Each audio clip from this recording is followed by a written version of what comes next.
Come in. Well, I'm Tammy Grimes. What if I should ask you, do you believe in ghosts? Probably you'd answer, certainly not. That would be my answer if you were to ask me. But then if I say, are you afraid of them? What would your answer be? I would say yes, scared to death. Now how can this be? That something we do not believe in can rouse such terror in us. We'll attempt to tell you in the story that follows. He was so handsome. You have no idea. Tell me. And very intelligent, too. Oh, I'm sure he was. And kind and thoughtful. Of course. And he loved me. I'm sure he did. And I loved him. Of course you did. Then how did it happen? If we loved each other, how did it happen that I killed him?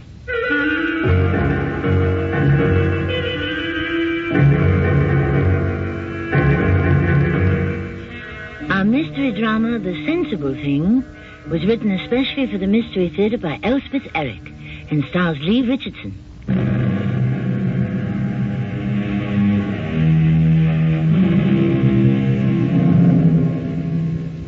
Now for our story about ghosts.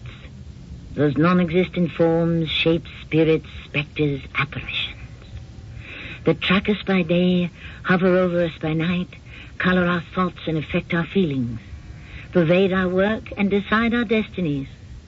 We could call our story How to Kill a Ghost, but instead we shall title it The Sensible Thing.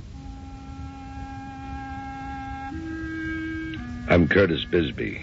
I was almost 60 when my wife, Emily, died very suddenly. I did the only sensible thing, sold the house and everything in it, and moved to a hotel near my office. Then last year I became bored, restless, and I couldn't understand it. I'm not a neurotic man, never one to become depressed or unhappy. But I began to feel there was a threat hanging over me, like a small black cloud. And I decided the sensible thing was to get married again.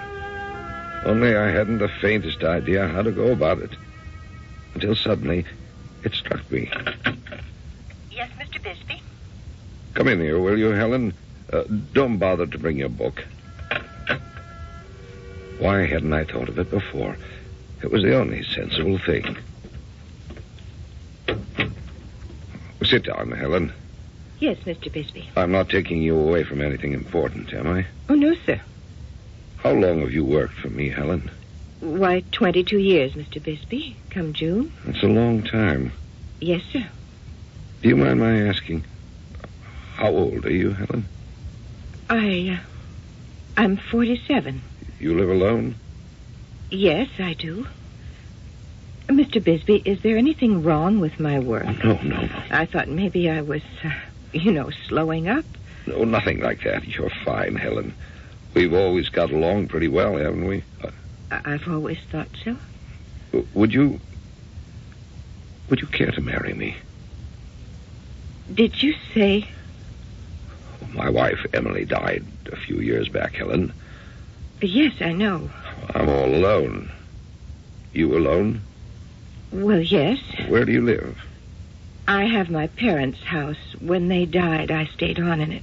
We could live there, I suppose. I'd like to live in a house again. It's a nice house. All right, then. We'll get married. If you really want to, Mr. Bisby. You'd best start calling me Curtis. I got a judge, friend of mine, to marry us in his chambers, and we moved into Helen's house that afternoon. I was surprised and pleased when we pulled up at the curb. Nice house, very nice, small, white frame with green shutters, nice lawn, not too big, some fine shade trees. Mrs. Bisby, we're home. May I assist you? Thank you, Curtis. The house looks nice. I had somebody in to clean. I thought I should. My wedding day. Generally speaking, I do the cleaning myself. What's that? Oh, that's Trixie. A dog? Mm-hmm. I guess I forgot to tell you. Oh, that's all right. I like dogs. I have my keys right here. Dogs are okay. Dogs are fine. There we are. After you, madam. Well, now, here we are. Trixie, this is Mr. Bisby. Trixie? Oh, good dog. Nice dog. A very nice dog. Oh, I'm so glad you like her. It would have been terrible if you didn't. Of course I like her. We'll be good friends, won't we, Trixie? Sure we will. How old is she? 17, going on 18. 17? It's pretty old. Oh, no, it isn't. When a person 17 will be the same as 119. I call that pretty old. Some dogs live to be 20, 21. I knew one once. A friend of mine had a dog live to be 24. No, 17 is nothing. 17 is young. See, Trixie is a young dog. Now, you look at her. She's not old. She's young. Okay. She's young. Have it your way. She's a young dog. That was a shocker, all right. I'd never have suspected Helen could be so emotional. She'd never shown the least sign of instability during the 22 years she'd worked for me. Maybe I'd made a mistake. The thought did cross my mind. Maybe I'd been foolishly impulsive about this marriage. Well, too late now. Helen soon got hold of herself and settled down. I regained my faith that this marriage would turn out to be just what I needed. Till about a month later. Trixie won't eat her dinner. Oh? Wouldn't eat yesterday either. Last week she threw up twice. Well, what do you think you should do? Take her to see Dr. Damon, I guess. He's her doctor. He's taken care of her since she was a tiny puppy. Oh, good idea. Take the day off. I'll manage by myself. Curtis, could you possibly come with me? Come with you where? To see Dr. Damon. You want me to go with you to see a vet? When I take Trixie. What for? Well, I don't know. Just to be there. In case... What do you mean, in case? Nothing. I didn't mean anything. I don't know why I said that. You mean in case the vet says she's an old dog and the best thing would be to... He's not going to say that. If I went with you, what about the office? We can't both stay out. I know. It's all right. Just forget it. I'll take her by myself. Well, what difference would it make if I came with you? No difference at all. Just forget it. Oh, wait a minute now. You going to cry? No. Yes, you are. You're crying right now. It is all right. I'm sorry I brought it up. You just forget I mentioned it. Look, if it's important, I'll come with you. You mean that? Why, sure I mean it. I won't go to the office at all. We'll take Trixie to the vet together. Feel better? Yes, I do. I feel better. With Trixie huddled in the bottom of the carrier, we arrived at Dr. Damon's place. The doctor turned out to be my age or older, but very energetic, very agreeable, and he let us stay in the examining room while he went over the dog from nose to tail. How old is Trixie now, Helen? 17. She'll be all right, won't she, Dr. Damon? Why don't you leave her here for a while, Helen? We'll run some tests on her, take some x-rays. Give me a call tomorrow. What time? Anytime. I'll be here all day.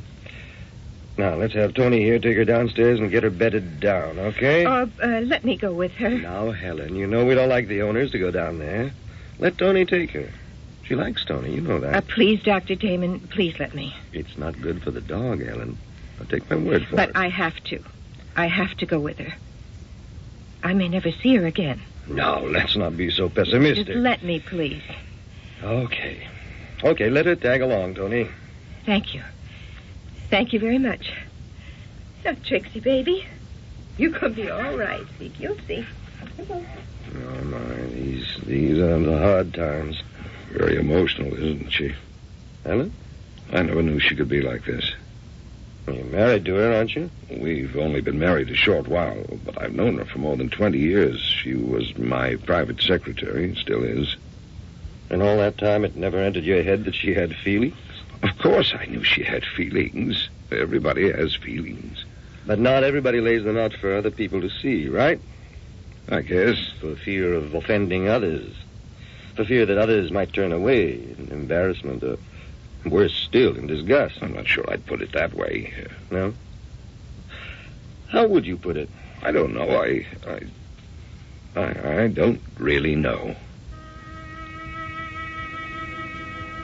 Trixie stayed at Dr. Damon's for almost 6 weeks.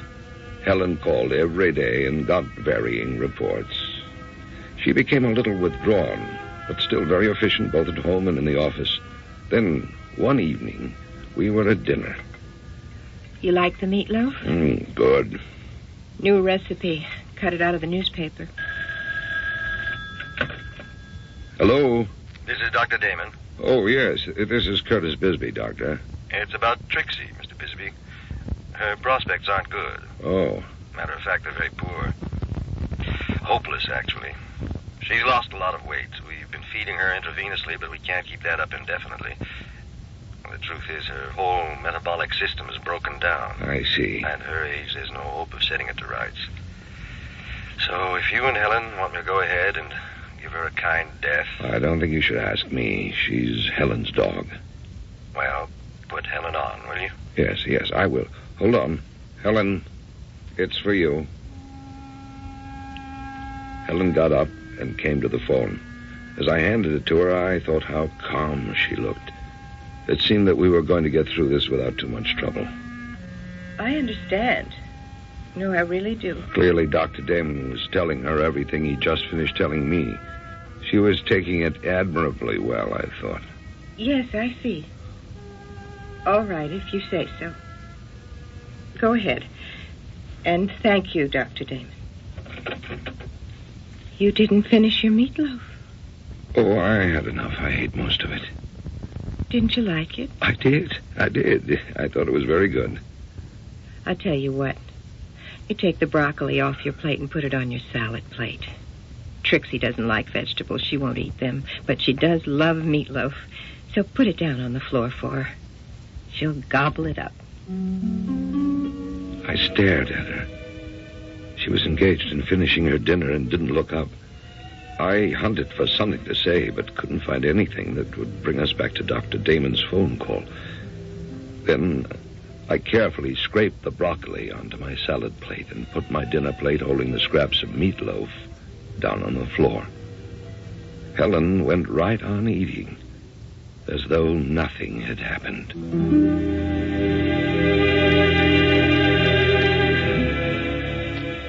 Is there anything more painful than love and loss? Is there anything more universal? Has anyone ever lived who did not at some time or other love deeply and then lose the loved one? The fact that in this account the loved and lost is a small dog does not in the least change the grief or alter its complexion. I'll be back shortly with that too.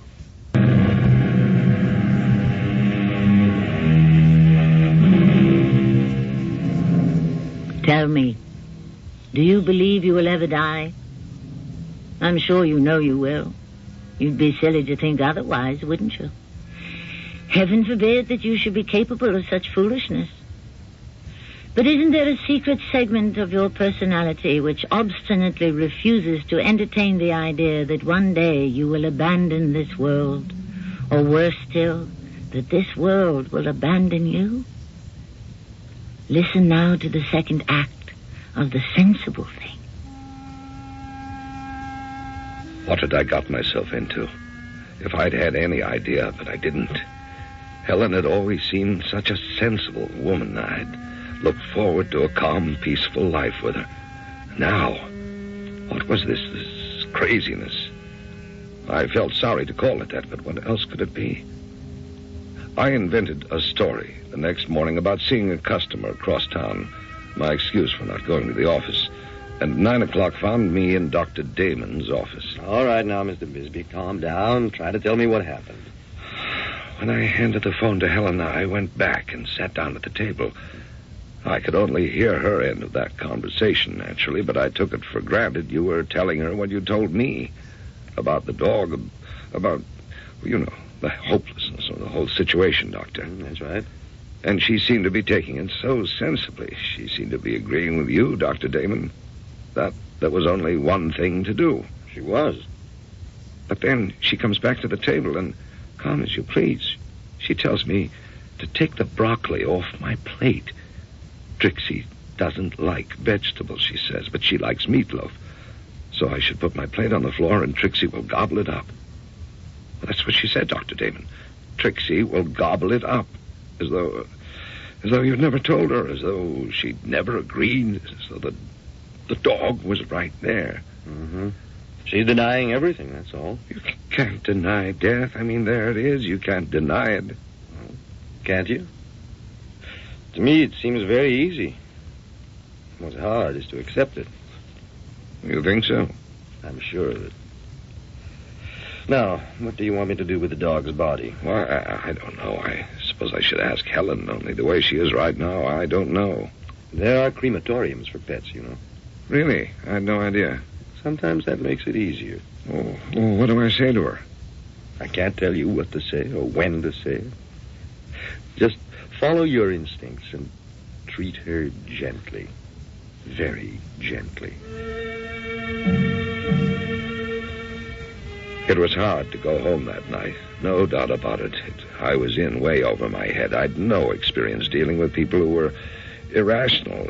I'd led a very conventional, controlled life. I'd never come up against anything like this. Curtis? Is that you? Oh, yes, it's me. You see a customer? Oh, yes, I saw him. Spent most of the day with him. Get a big order? Oh, big enough, I guess. Hungry? Not very. No, not really, no. Feel like having a drink? That's a good idea, Want me to make it for you? if you don't mind. Of course I don't mind. Things were very quiet in the office today.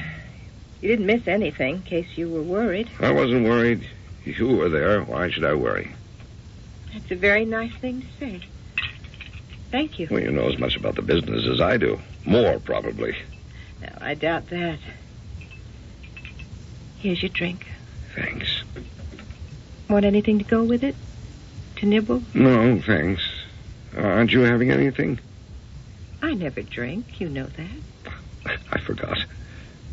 Helen, I heard something today I thought you might be interested in. Did you know, I never knew, that there are crematoriums for pets. You know, when the time comes, they have crematoriums. Did you know that? I didn't. No, I didn't know that. Well, they do. They're very nice. Really? Yeah, well, so I was told by somebody who should know. Well, it's something to keep in mind, isn't it? Helen? Oh, that's Trixie. You let her in, will you? Helen, it isn't Trixie. It's the dog next door. No, it's Trixie. I know her bark. Let her in, will you? And I'll go start dinner. With that, Helen left the room, bound for the kitchen. What she was thinking or feeling, I had no idea. But driven by something I could not possibly fathom, I went to the front door and opened it, half expecting a small dog to look up at me gratefully and walk through it. I don't know why I did this. Perhaps I heard Dr. Damon's voice saying, treat her gently. I don't know. At any rate, a few seconds later, I closed the door. Then I went to the phone.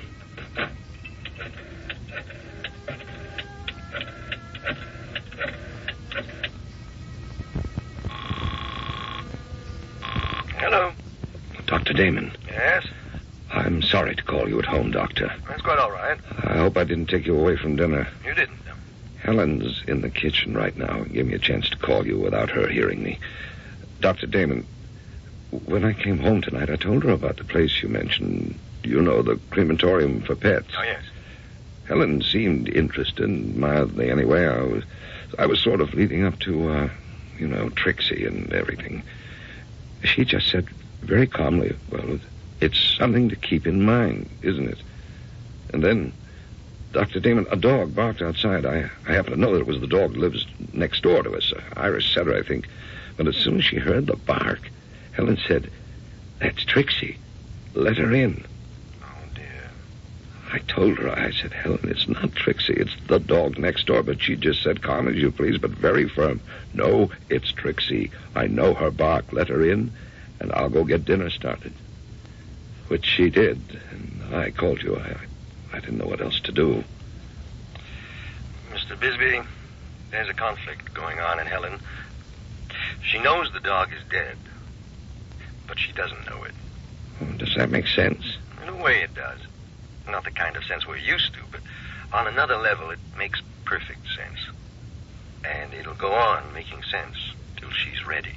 Ready? Ready for what? Ready to accept the reality of her dear little dog's death. She hasn't done that yet. Until she does. What about me? I think you're showing admirable understanding and forbearance. I am. There's nothing to be gained by trying to crash into another's obsession, hallucination, whatever you want to call it. You don't destroy it that way. You might even reinforce it. So the best thing to do is go along with it, which is what you're doing. And I congratulate you. I mumbled something and hung up the phone. When Helen called me for dinner, I put on some kind of a face for her benefit, and one way or another we got through dinner, mostly by talking about the office. Afterward, I took her to a movie. It must have been long after midnight when I woke up, suddenly wide awake and staring at the moonlight. The bed next to mine was empty, and from somewhere far off, I heard Helen's voice. Oh, Stanley. Stanley, darling. At least, it sounded like Helen's voice, but different from the voice I was used to. It seemed to be coming from downstairs. I put on a robe and slippers and crept down to the living room door and pressed my ear against it.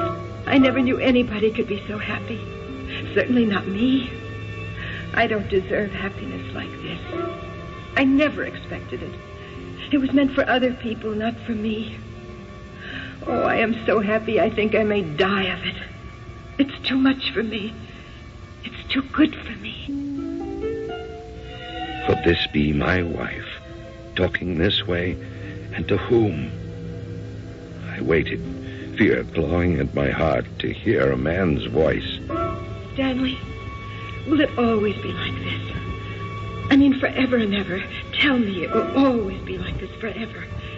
Tell me it will never end till we grow old and we die. Die together. And then go on together even after we've died. Tell me that, Stanley. Make me believe that. She sounded so young, so ardent, so alive, so in love, so lost in the wonder of things as though she were standing on the threshold of life itself. There has never been such a love as ours. Never. And never will be again. It was hardly bearable, standing there in the hall listening to this ecstatic testimony to the power of love. I thought I felt tears in my eyes as though my heart could not bear to hear any more. It felt such pain it was to listen to so much love. And everyone will be good and kind, Stanley, because they will see. They will know that kindness and goodness are the important things, and the only way to be. I couldn't listen to any more. For less than a second, I thought I might open the door and burst into the room to confront her, to see whom she could be talking to.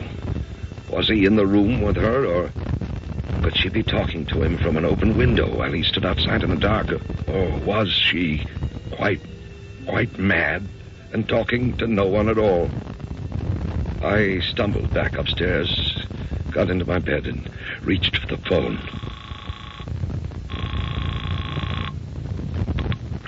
Yes, Dr. Damon speaking. Dr. Damon, I'm so sorry. I apologize for doing this to you at this hour, but I can't help it. Who is this, please? Oh, I'm sorry. It's Curtis Bisby. Will you forgive me? Oh, it's quite all right.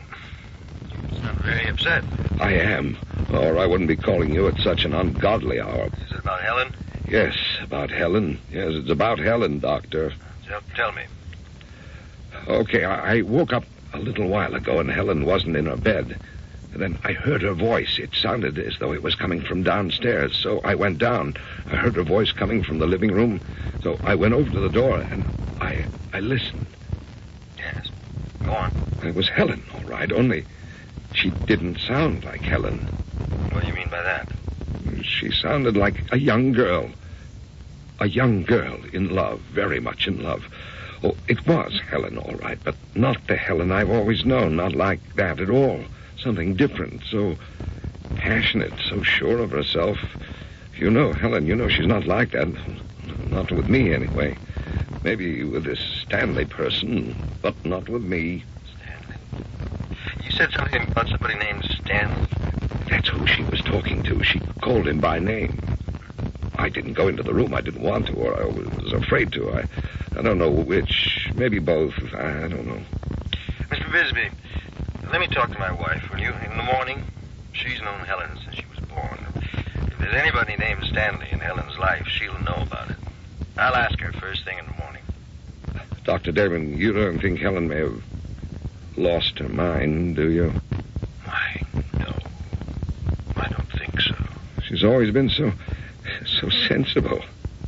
I tell you what, you leave Helen alone for now. Don't try to break in on her in any way. Just leave her alone.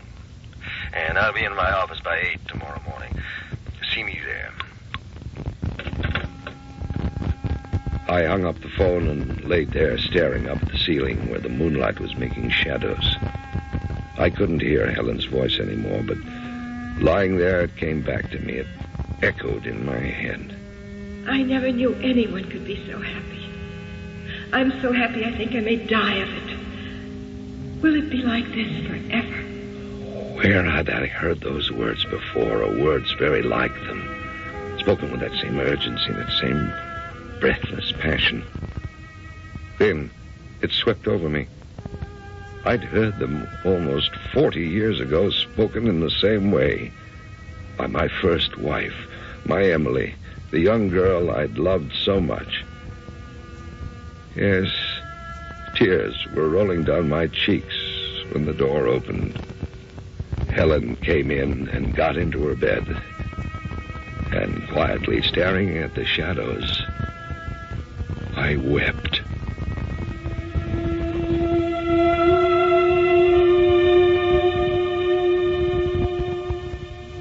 We forget nothing. I believe that. Sometimes we think we do. We are forever telling ourselves or being told by others to forget what happened. It's over. Forget it. Put it out of your mind. It's all in the past. Just forget it. And we try and we think we've succeeded. Till something happens or fails to happen. And there it is, fresh and clear and poignant, and not forgotten at all. I'll be back with Act 3 shortly.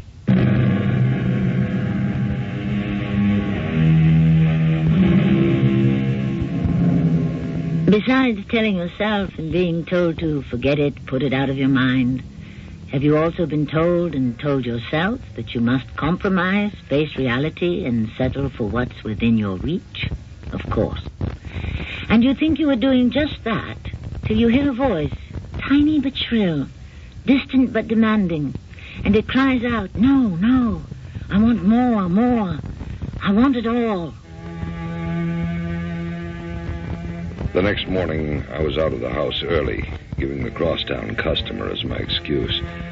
At 8 o'clock on the dot, I was in Dr. Damon's office, and that good man was listening patiently. I have a small bit of information for you, Mr. Bisby. I hope it helps. I need all the help I can get. My wife tells me there was a young man named Stanley who was thought to be interested in Helen. Stanley Dolan, his name was. When was this? Oh, a very long time ago. 25 years ago, my wife thought. That would be before Helen came to work for me. I think Helen wasn't working at the time. She was just out of college and living at home with her parents. Everybody was very pleased when she started going steady with a young man. Everyone always liked Helen. What happened to him? Did he die or what? My wife didn't remember precisely.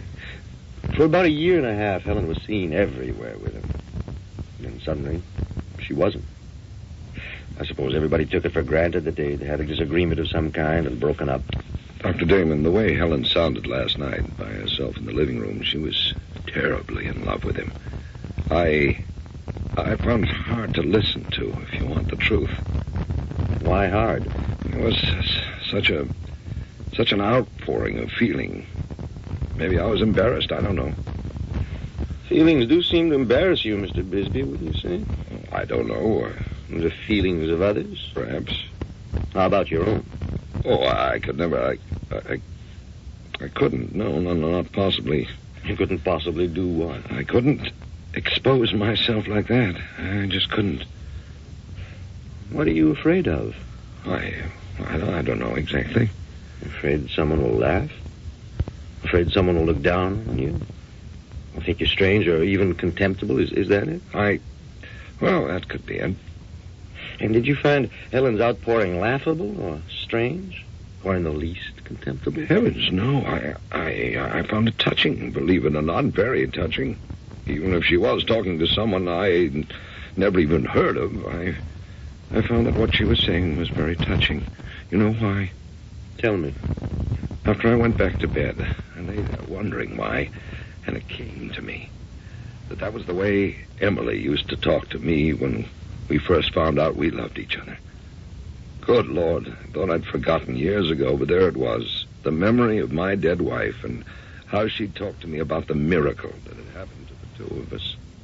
Almost 40 years ago, Dr. Damon. 40 years. I have to tell you, I laid there in my bed, staring up at the ceiling, and I cried. I cried. Good for you. Good for me. I stayed out all day, wandering around. Finally, I got home in time for dinner. Everything was uneventful until, again, I woke suddenly, as I had before, to find the moonlight filling the room, Helen's bed, empty, and her voice coming up to me from downstairs. Mother? Mother, has the mail come yet? As before, I got into my robe and slippers and went downstairs, where I put my ear to the living room door and listened. Wasn't there a letter for me? Mother? But there must have been.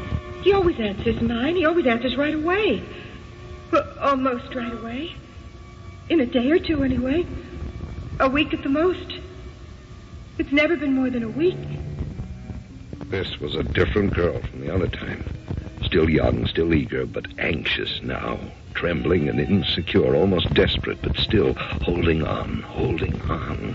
He could be on his way home, couldn't he, Mother? Couldn't that be it?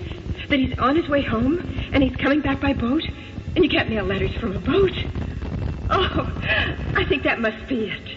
Don't you, Mother? Then, like a stab in the heart, I remembered when I had run off to New York with a young, appetizing woman who worked in the office, telling Emily it was a business trip, but not writing home, not calling her, leaving her to wonder and wait and wonder. Had she called out to her mother, as Helen was now calling to hers? Had I inflicted this much pain upon Emily? Stanley's not coming back, Mother. And he's not going to write. And I'll never see him again.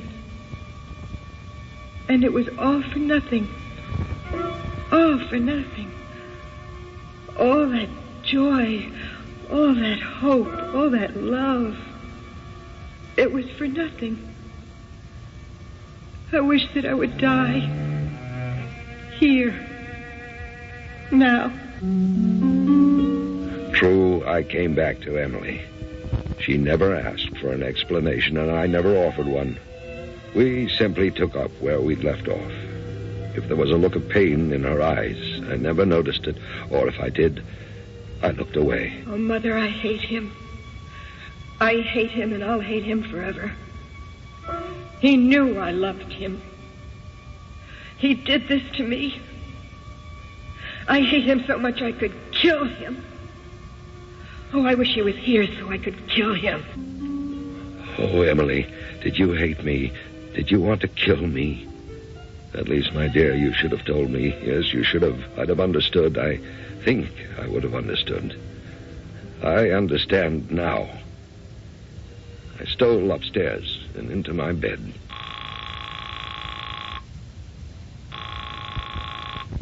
Dr. Damon here. Doctor, this is me. Curtis Bisby, Doctor. It's happened again. Helen was talking to her mother about that young man. He must have gone off somewhere. Yes. I was speaking to my wife at dinner. He went to England, she thinks. He never did come back. He never wrote to her. She never heard from him again. Did he die? Could be, I suppose. But death's a separation, too, isn't it? I don't think I know what you mean, Doctor. Either way, abandonment or death, Something's been torn away, obliterated. Does that mean anything to you? In a way it does. People think death is easier than being abandoned. Maybe so. But to my way of thinking, they're pretty near one and the same thing. Doctor, I have to hang up now. Helen's coming back. I do apologize for waking you. That's all right. I have some idea of what you're going through. Thank you, Doctor.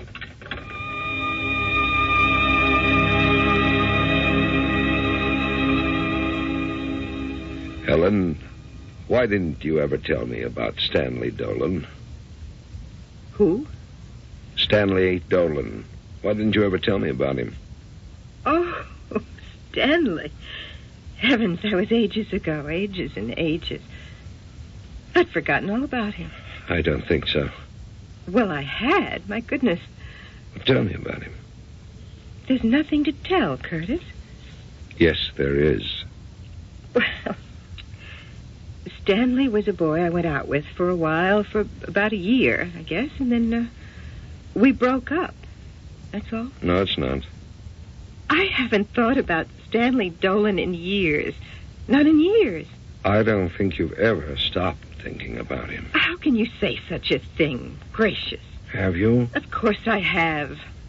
I married you, didn't I? Why didn't you ever marry Stanley? Well, I just didn't, that's all. I forget why. I guess it just wasn't meant to be. What happened? He just went off somewhere, England, I think. And I guess I just forgot about him or something. How do you happen to know about Stanley Dolan? Somebody mentioned him, said you'd known him pretty well. Oh, my goodness, haven't people got anything better to talk about? I think people thought you were going to marry him. Yes, well, I didn't. Did you think so? I don't know. I may have. Did you? Yes. I thought so. And what happened? That you didn't? He went away. You told me to London. Then what? You don't want to know. I do. I want to know. We wrote to each other for a while, and then I wrote, but he didn't. He just stopped. That must have been pretty awful. Yes, it was. So there was just one reason why he didn't write. And what was that? He didn't love me. That's why. He didn't love me anymore. He didn't want to see me anymore. He didn't want to have anything to do with me. Didn't even want to think about me, because if he would have thought about me for one little minute, he would have known. Known what? That he was killing me. Killing every bit of pride and self-respect I'd ever had. And he did. Oh, he did it. Only I went on living as though nothing had happened. I was all dead inside. But I went on living and working and talking to people and buying dresses and paying bills. And... No. Let me hold you close. Oh, thank you. Thank you. Really, thank you. Cry all you want to. Oh, I don't have to. You don't have to, but it's all right if you do. Thank you. So we'll just stay here for a while and talk, and then I'll go down and let Trixie in if you want me to. You don't have to do that. I thought you wanted me to. Trixie's dead. Dr. Damon put her to sleep. I know. She was quite old and very sick. And it was the best thing to do. Remember I told you about the crematorium they have for pets? Yes, somebody said it was nice, you told me. It is nice. I took Trixie there and had her cremated. And I have her ashes in a little box. That was very nice of you, Curtis. I couldn't have done that. In the morning, we'll take the little box and bury it. In the backyard, maybe. Under the apple tree. All right. And then for the rest of the day, Let's stay home, not go to the office at all. What do you say? Well, all right. Oh, we can talk about you and about me and about all the things that have happened in our lives and how we feel about them. It'll be a nice day, don't you think? It was a very nice day. And it was the beginning of our being married. Really married, I mean. It was the beginning of feeling and trusting and truly loving.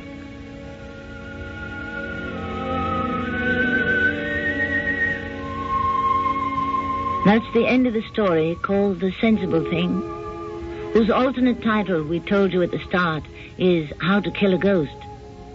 There's only one way to keep from being haunted, and that's to spill out every bit of feeling connected with your ghost and thereby open your heart and let go. It may not seem like the sensible thing to do, but it is. I'll be back shortly.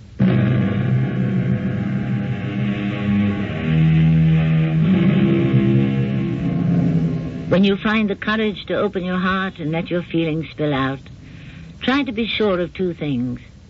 That you know what your real feelings are, and that the person to whom you expose them will not turn away. If you are truly honest, there is a very good chance that person will take courage from you and do what you have done. When that happens, don't turn away. Our cast included Lee Richardson, Terry Keane, and Louis Turin. The entire production was under the direction of Hyman Brown. This is Tammy Grimes, inviting you to return to our Mystery Theater for another adventure in the macabre. Until next time, pleasant dreams.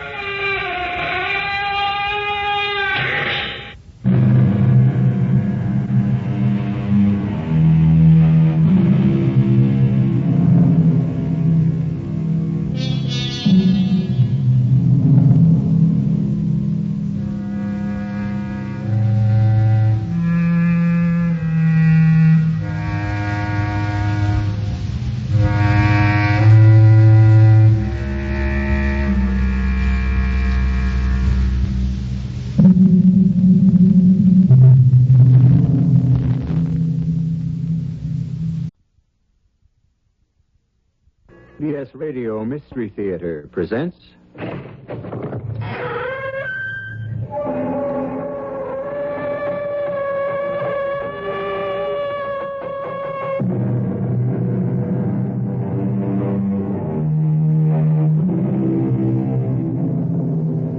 Come in. Welcome. I'm E.G. Marshall, your host for another adventure so strange and so chilling that we dare say you'll get little sleep this night.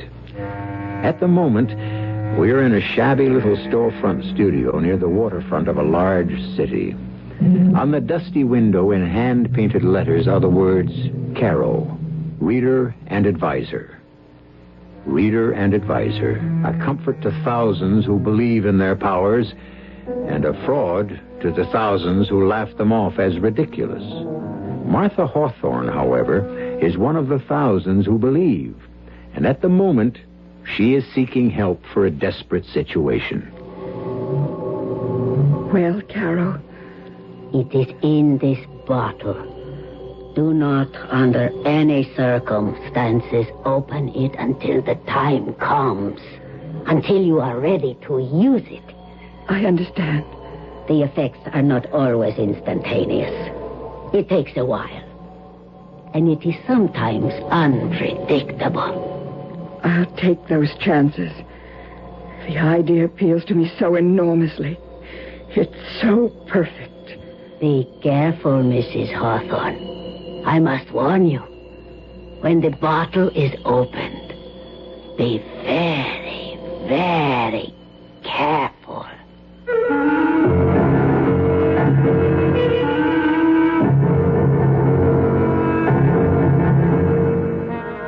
Our mystery drama, Black Widow, was written especially for the Radio Mystery Theater by Bob Juran and stars Robert Dryden and Evie Juster. It is sponsored in part by Anheuser-Busch Incorporated, brewers of Budweiser. I'll be back shortly with Act One.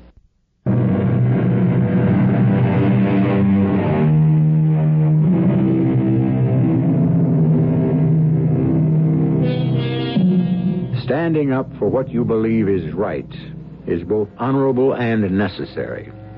And it also can be dangerous, particularly if your adversary has very little scruples and a lot to lose should you have your way. Such is the case with John Hawthorne, a top-notch mechanic whose father before him took pride in his work, his friends, and his trade union. And John intends to bring back those better days and stand for what his father stood for. Hello. Hello, John. What do you want, Max? I don't like the noises you've been making with the rake and file. You know where I stand. I'm beginning to, yes.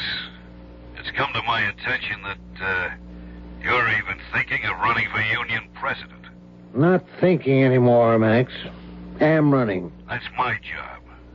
Why waste your time? You know you can't win. I know that damn near the whole membership is fed up with you and that so-called business manager of yours. You see, Max, what I've got that you haven't is the membership on my side. A membership? Don't act so naive, John. They don't have any say in the union's affairs. You're right there, Max. And that's been the whole trouble. I intend to give this union back to the members. We'll see.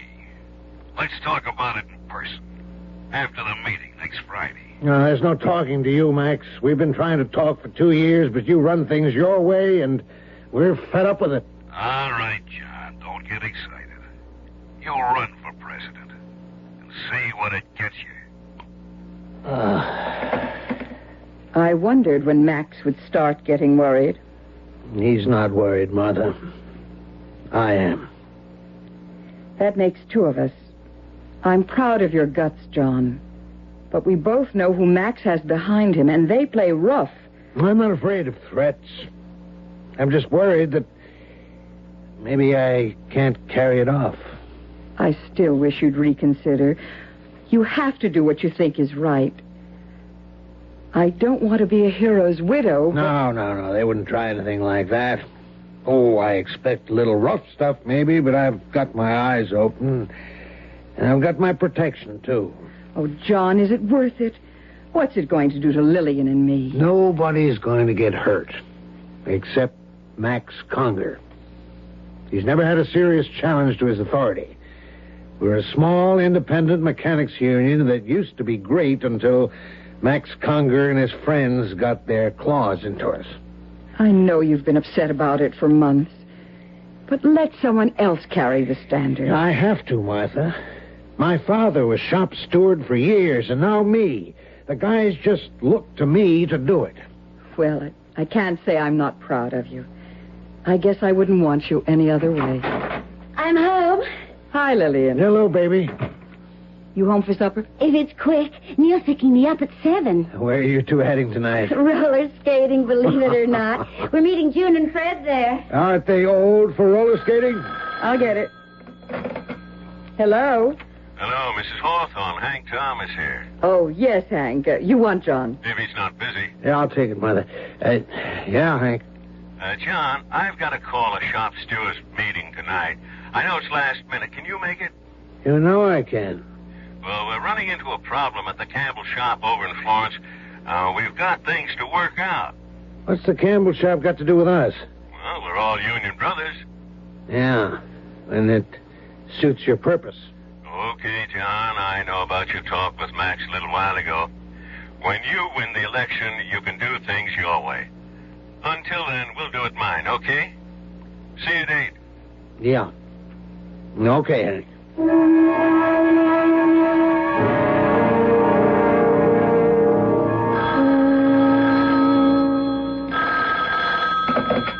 Hello? Hello, Mrs. Hawthorne. Hank Thomas again. I hope John hasn't left yet. Oh, he did. About 10 minutes ago. Oh, too bad. I had to postpone that meeting tonight, and I hoped I could catch him. He's on his way to the Union Hall now. Well, I'll see him and send him home. Sorry about the inconvenience. I don't think John will mind. Well, bye, Miss Hawthorne. Goodbye.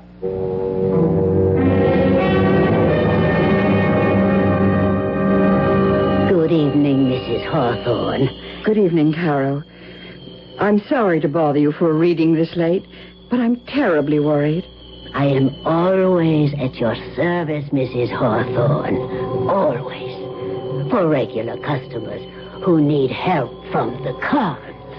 My husband went to a union meeting tonight, and that's part of my problem. Sit down. Let us see what the cards tell us. These cards are the threat. This is your husband. A red king. That is favorable. A red king will triumph over the situation. Oh, thank heaven. If what? If the next card is a red jack or a black queen. The ace of spades. I'm sorry. The ace of spades is death. That is what is in the cards. Oh, dear Lord, I've got to get home. Mrs. Hawthorne, one moment. I haven't time. There is a way. There is a way. You can protect your husband from all harm.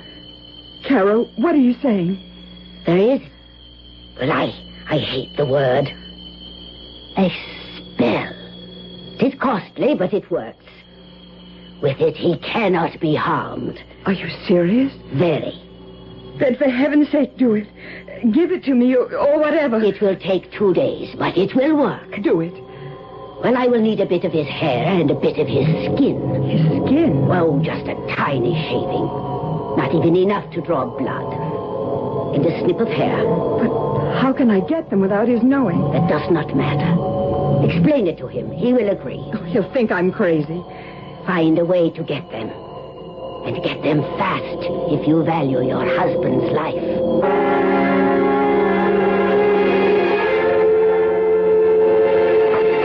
John? It's me, Mother. Where'd Dad go? To a shop steward's meeting. But after he left, Hank Thomas called to say it was canceled.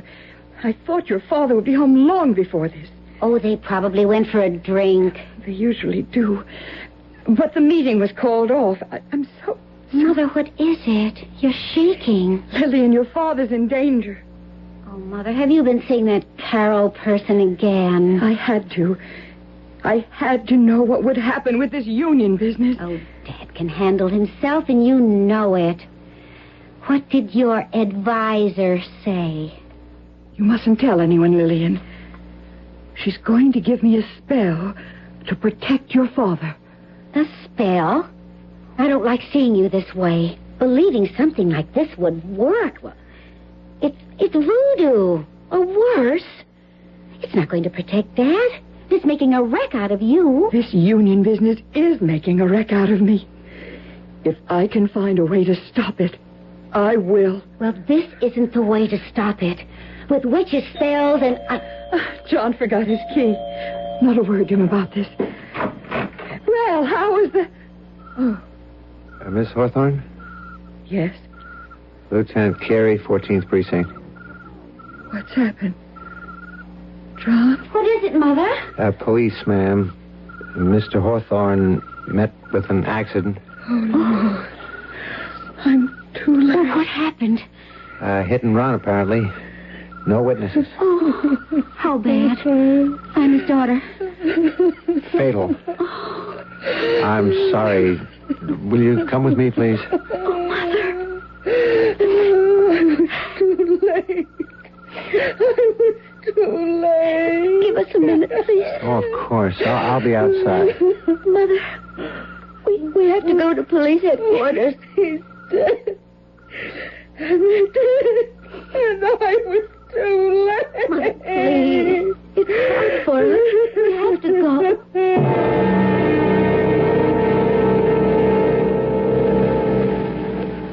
Yes. That's my husband. There were no witnesses, you say? Not as far as we know, but someone might come forward. There's always a chance someone saw it happen. It was no accident, Lieutenant. If you know something, Miss Hawthorne... My father was challenging the union authority. And suddenly, he's dead on the street. No witness. Nothing to tie them in with it. Are you making an accusation, Mrs. Hawthorne? Yes. I'm accusing Max Conger and Hank Thomas of murder. Well, that may be impossible to prove. Let's go home, Mother. Home? What's left of home? Now that... I'll have a car take you back. We'll talk with you both, Miss Hawthorne, when your mother's recovered a little.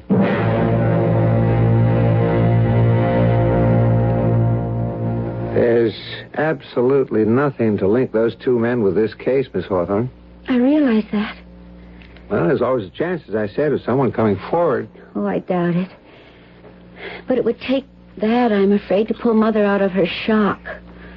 Could I see her? Perhaps a different face. Of course. Don't be surprised if she just stares at you. But then she might respond.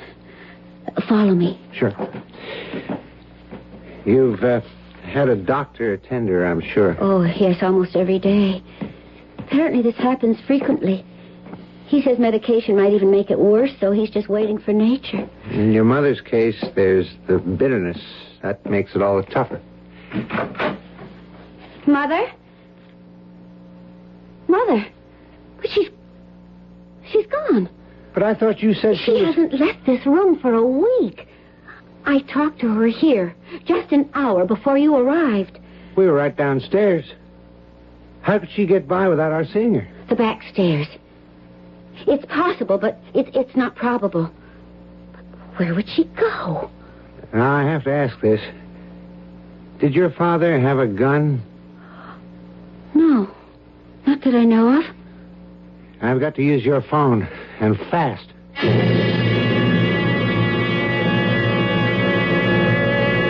A tortured mind is prey to 1,000 tormenting thoughts. And a grief-stricken widow, embittered by what she believes was the murder of her husband, is prey to a host of sinister motivations. We'll learn what's motivating Martha Hawthorne and to what action when I return shortly with Act Two.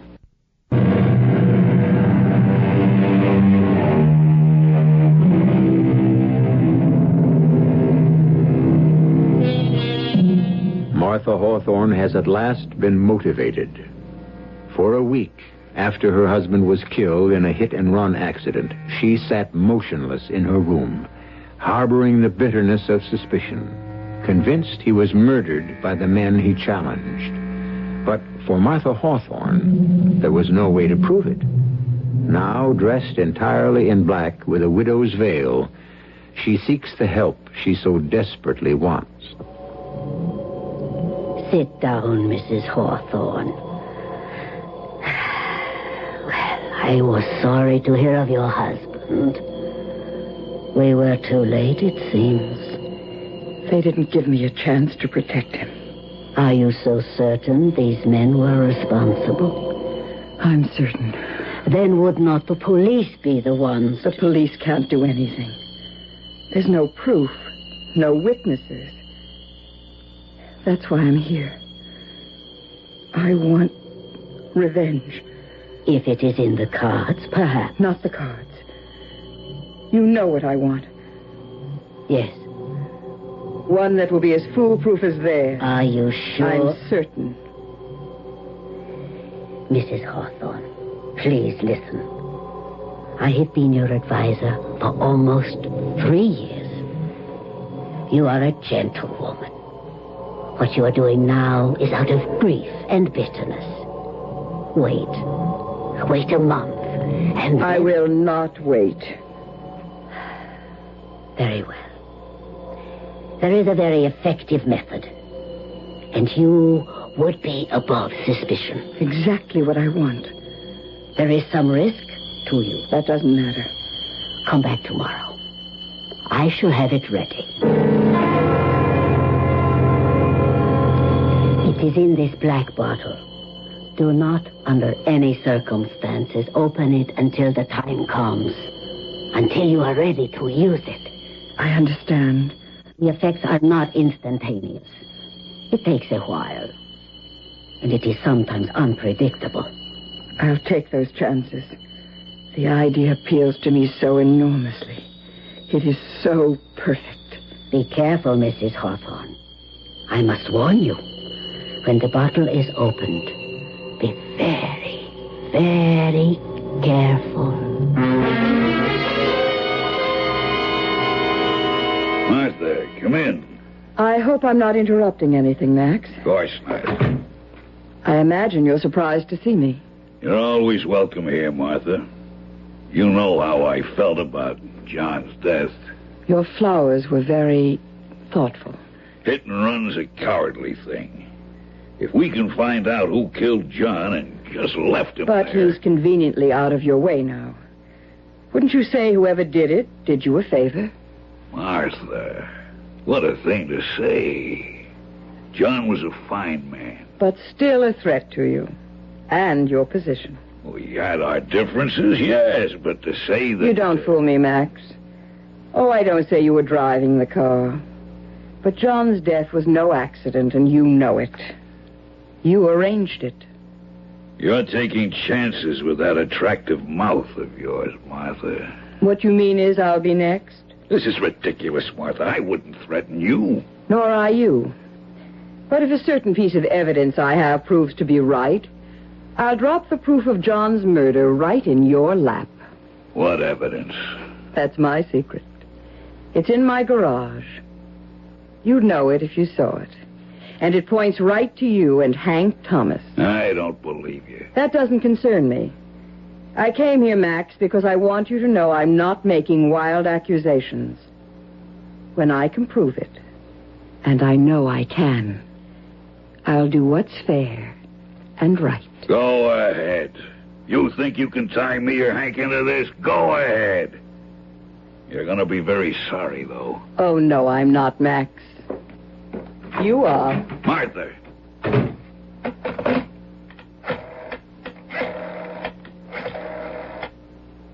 Hank, Hawthorne's wife was just here, and she knows something. I thought you told me you made it clean. Well, something went wrong. Get in here. We gotta talk.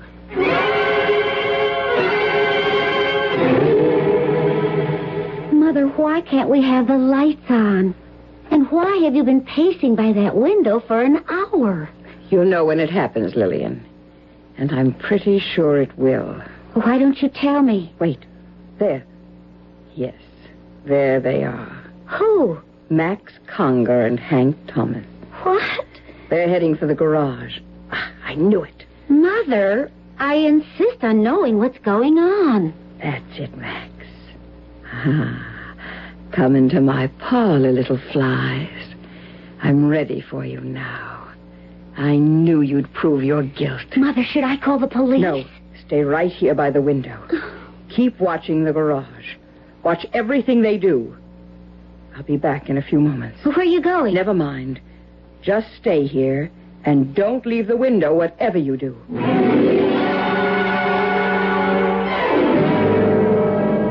It is in this black bottle. Do not under any circumstances open it until the time comes.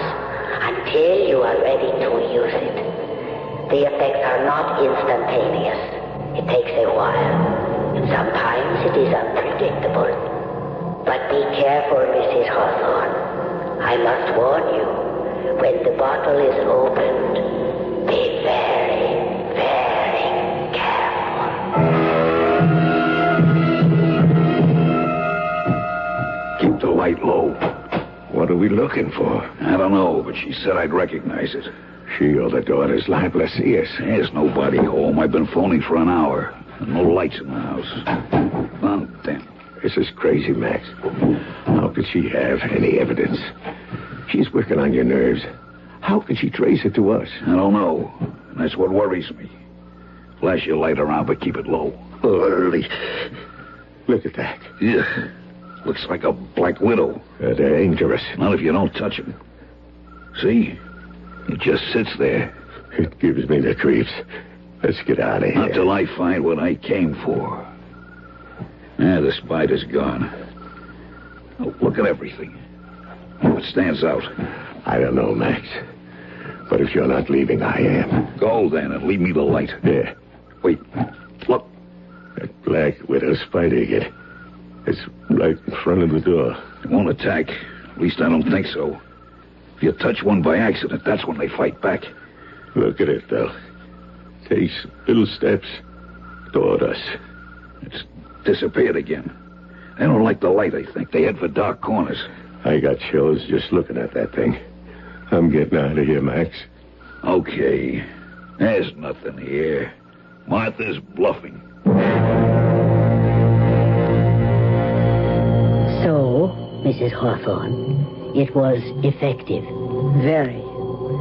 I'll need another one. Are you sure you want to continue this, Mrs. Hawthorne? Absolutely certain. Very well. I shall have another for you tomorrow.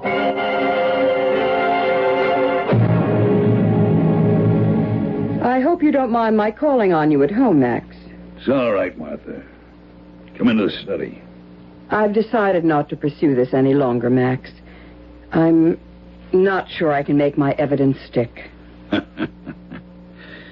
Sit down, Martha. Let's be friends. John and I were. John hated your guts, and you know it. I know for certain that you and Hank killed John. But I'm giving up. You won't be seeing me again, Max. Well, if you want it that way, Martha. But my door is always open to you. Your courtesy doesn't impress me, Max. May I drive you home? No, thanks. It's a lovely night. Well, then, good night, Martha. Goodbye, Max.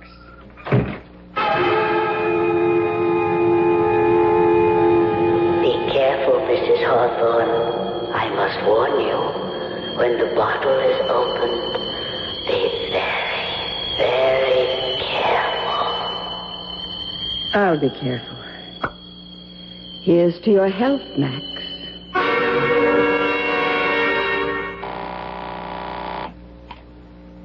Local 48. Hank?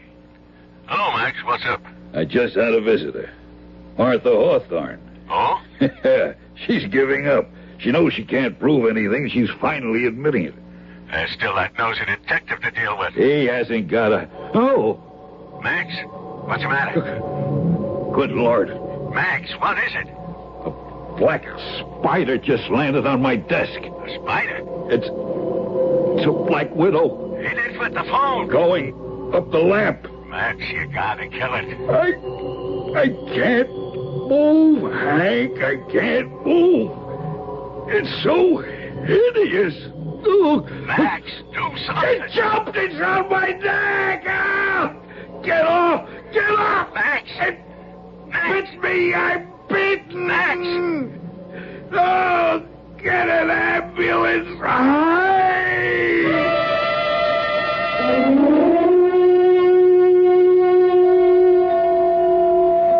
Mr. Thomas?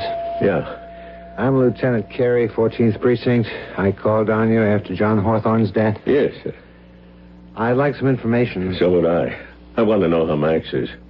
Why don't they tell me? Mr. Conger died 10 minutes ago. Max? Dead? I was too late. You brought him to the hospital? Yeah, I didn't wait for an ambulance. He was in pain. He was hysterical. This happened at home? Yes. Why do you want to know? Well, a Black Widow spider death is relatively rare. Did he say anything on the way to the hospital? No. Where was he when it happened? In his den. He called me from there. And I found him on the floor. Huh. That's unusual. Black widows rarely come out like that. They generally stay in their dark corners. Well, this one didn't. It was awful hearing Max scream like that. I'll never forget it. Wait a minute, Lieutenant. What is it? She couldn't have... No. Who?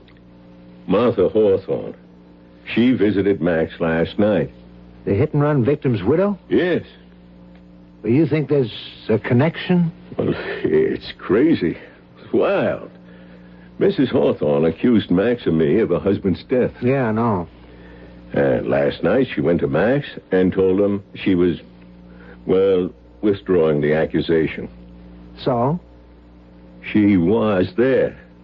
And then Max... Are you suggesting Mrs. Hawthorne brought a Black Widow spider into his home? It's impossible. But she was there. I'll have a talk with Mrs. Hawthorne. Since you say she was evidently the last person to see Max Conger alive. Back again, Mrs. Hawthorne. Well, I read of the man's death in the paper. You think me a murderer, Carol? No. I'm an executioner. That man killed my husband. And I'm not quite finished, Carol. I'll need one more. Just one more.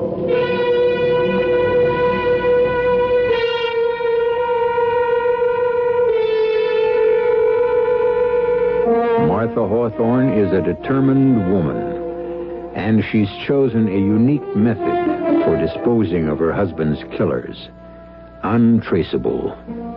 Who can blame a murder on a spider?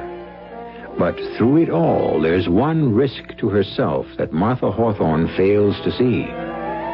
We'll see what it is when I return shortly with Act 3.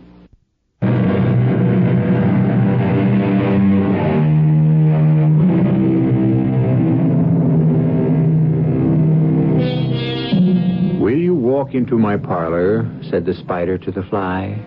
'Tis the prettiest little parlor that you ever did spy. Oh, no, no, said the little fly, to ask me is in vain, for who goes up your winding stair can ne'er come down again. Martha Hawthorne, still bent on avenging her husband's death, has one more victim of her bitterness to dispose of.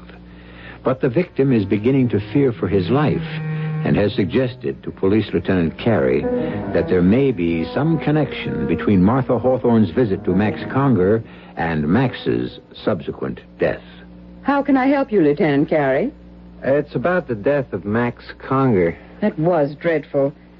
I make no pretense of liking Max, but I was shocked when I read of his awful death.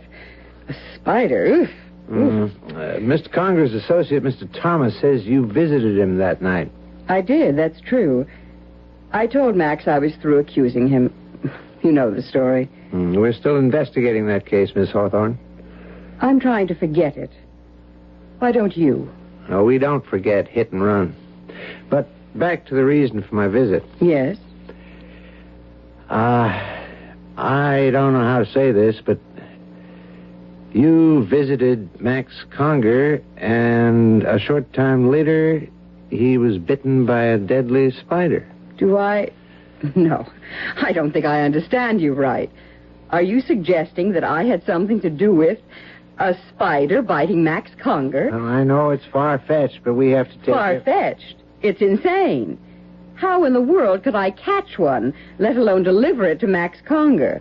Oh, Lieutenant, this is beyond belief. But the curious thing is the spider. Black widows don't usually come out and climb up on desks. They stay in the darkness. I know nothing of spider behavior. You're being taken in by Hank Thomas, Lieutenant. He thinks because I accused them that I'm responsible for everything that might happen to them. You're right. Mr. Thomas is oversensitive, and that, coupled with my own curiosity, I hope you'll forgive me. I won't trouble you again. I hope not, Lieutenant. I'm finished with the whole business. I'm moving away from here as far as I can. I think you're wise to do that, Mrs. Hawthorne. Bitterness can really eat you up. I know. I've seen it.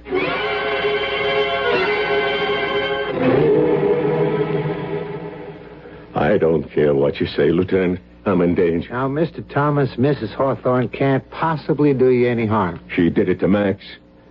Why are you so sure Mrs. Hawthorne is out to get you, as you put it? Well, she's a hysterical, bitter woman. And a threat to me. No, not Miss Hawthorne, Mr. Thomas. But someone is. What? The reason I'm pursuing this is because there is something strange. Two members of the same union meet with accidental deaths within 2 weeks of each other. There's no one sabotaging the union. John Hawthorne had an accident. His hysterical wife's making waves. Now, if you won't protect me from Martha, I'll set up my own defense. She told me she was forgetting the whole thing. Yeah, she told that to Max Conger. And look what happened to him. There's no way of... Not for you, maybe. But I know different. That spider was no accident. All right, I'll tell you what I'm going to do, Mr. Thomas. I'm going to post a guard at your home and your office. No one, including Mrs. Hawthorne, will be able to approach you. That makes me feel better. But I can't do it indefinitely. It's just until I can make heads or tails out of this whole thing.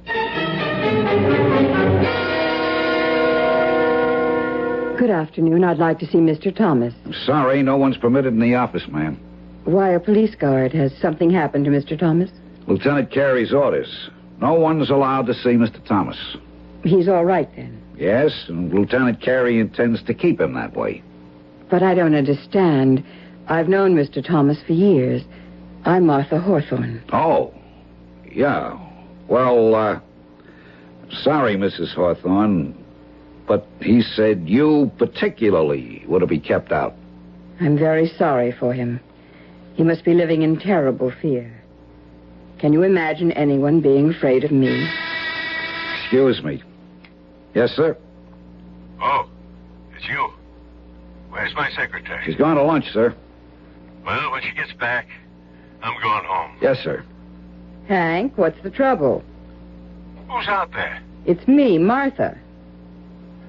Leave, Martha, now. Oh, Hank, please. Hank? Hank? What's he doing in there? You all right, Mr. Thomas? I'm all right. He's moving furniture against the door. Oh, no, it's pitiful to see someone so frightened. There's no danger, Mr. Thomas. Not anymore. I've got the door barricaded. I'll send her away. I'll leave now. There's no use. Mrs. Hawthorne's leaving now, sir. I feel sorry for him. I really do. So terribly sorry.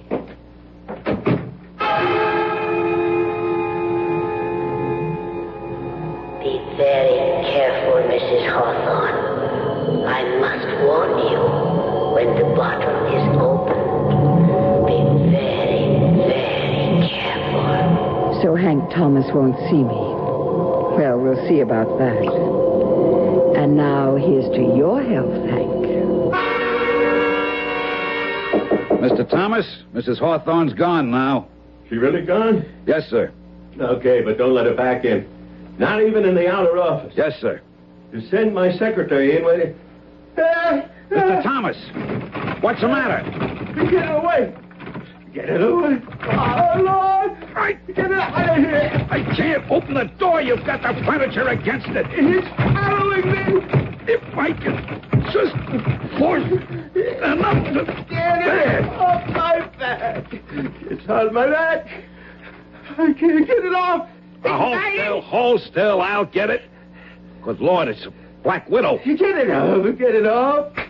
Got it. I'll call an ambulance fast.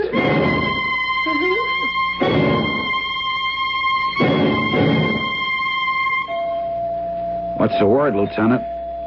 Dead. Heart failure. What's the matter with you, Joe?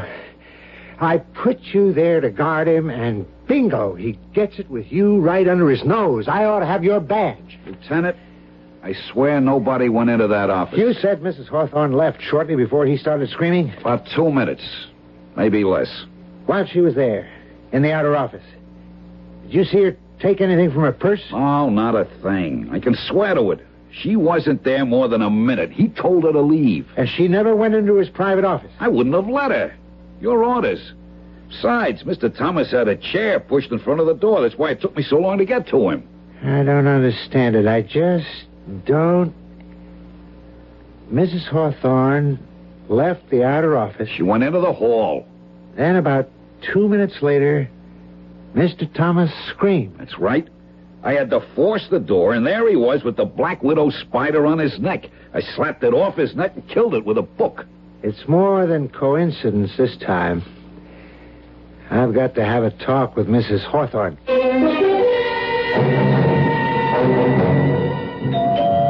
Coming. Who is it? Lieutenant Carey. Oh, hello, Lieutenant. Miss Hawthorne, I must speak with your mother right away. Oh, she's not here. Did you know she visited Hank Thomas' office this afternoon? No. I got home at 6, Mother wasn't here and there wasn't any note. I just assumed she'd gone shopping or something. Hank Thomas died from a heart attack after being bitten by a black widow spider. Oh, my heavens, no. It happened minutes after your mother was there. From what I can learn from my guard, your mother never went near the private office. Well, then... But this right on top of Max Conger, it's just not coincidence anymore. The two men die in the same way shortly after your mother visited them. Oh, this is ghastly, Lieutenant. I just can't believe Mother... It is highly improbable, but how do you explain it? I don't know. Look, I'll tell Mother you want to see her the minute she gets home. I'd like to wait, if you don't mind. Very well. Come on in. I'll get us some coffee. It's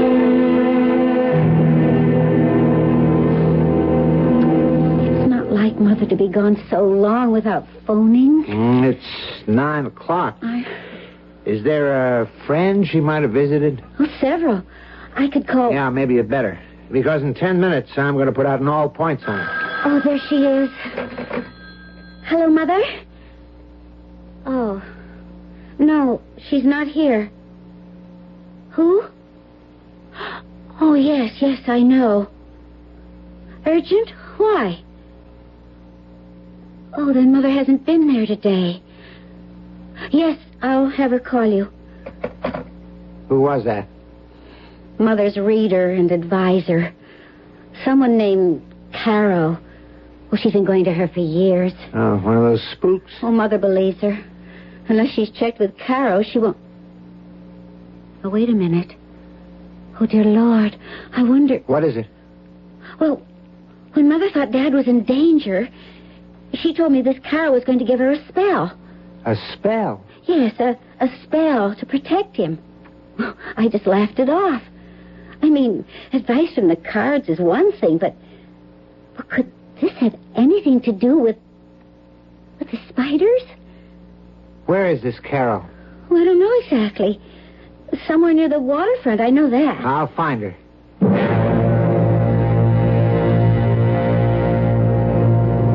Welcome. What can Carol do for you?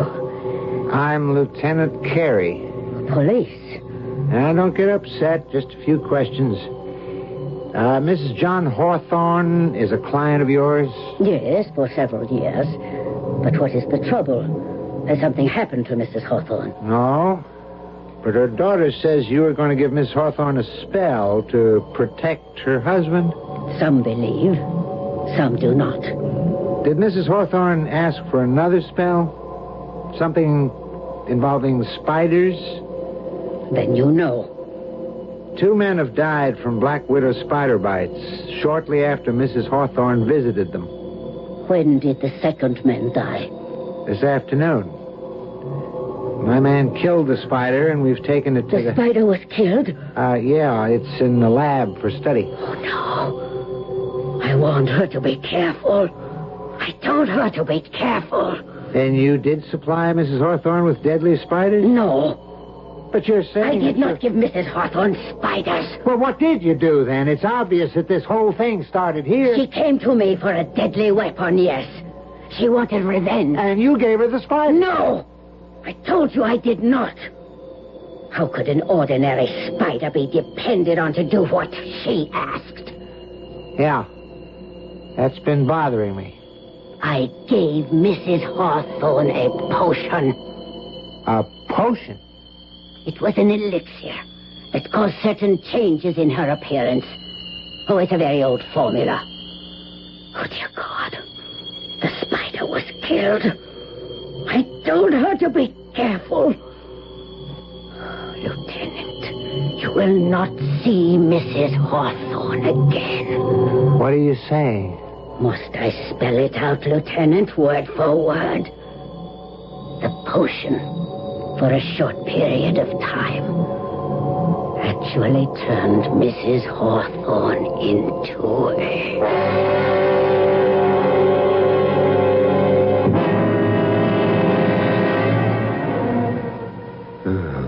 Spiders have always given me the chills.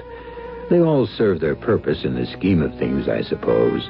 But I'm glad they prefer to stay in their dark corners. Most of them, at least. I prefer to give them a wide berth, and I'd suggest you do the same in the future. I might also suggest that you think twice before killing one again. You never can tell. It might just be someone you know. I'll be back shortly.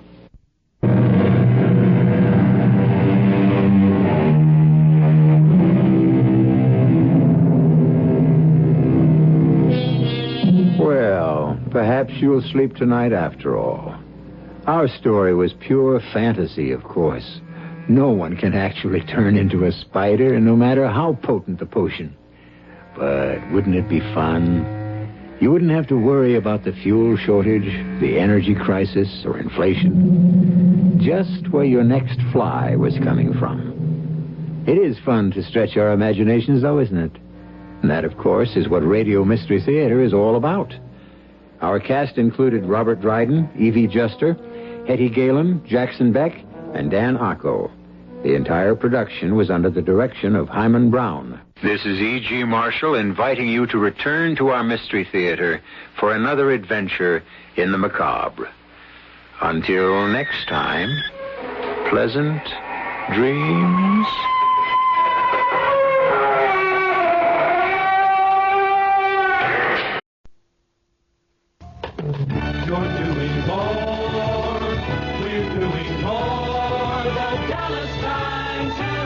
Is pleased to announce the hare has finally beat the tortoise. In the past 6 months, the Times Herald has gained in total Sunday readers. The news is lost.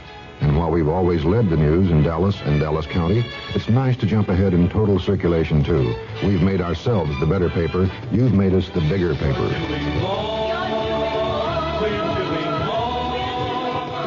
The CBS Radio Mystery Theater presents...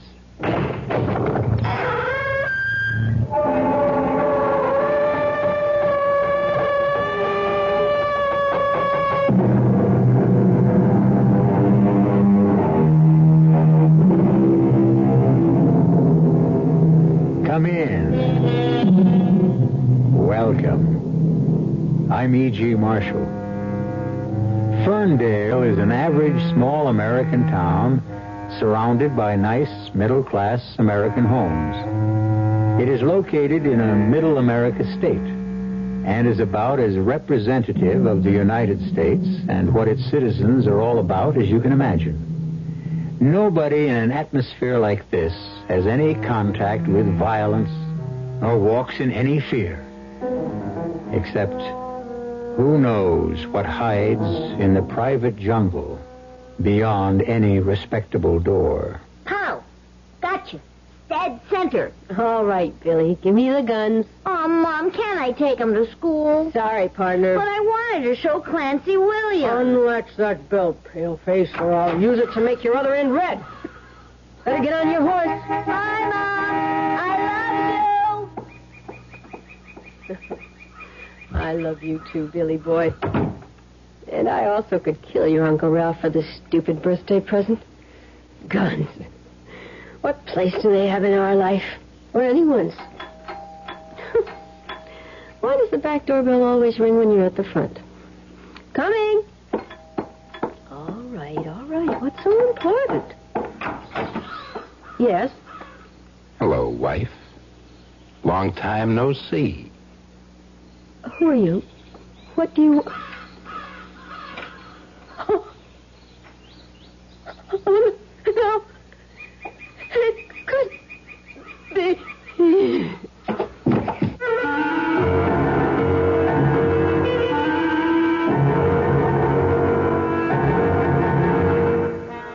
Our mystery drama, You Only Die Once, was written especially for the Mystery Theater by Ian Martin and stars Joan Loring and Joseph Julian. It is sponsored in part by Buick Motor Division and Anheuser-Busch Incorporated, brewers of Budweiser. I'll be back shortly with Act One. This is the world of the piston engine. An automobile engine that's reigned supreme all of this century. You've just entered Mazda's rotary engine world. A world that has no pistons, valves, rods, no reciprocating motion whatsoever.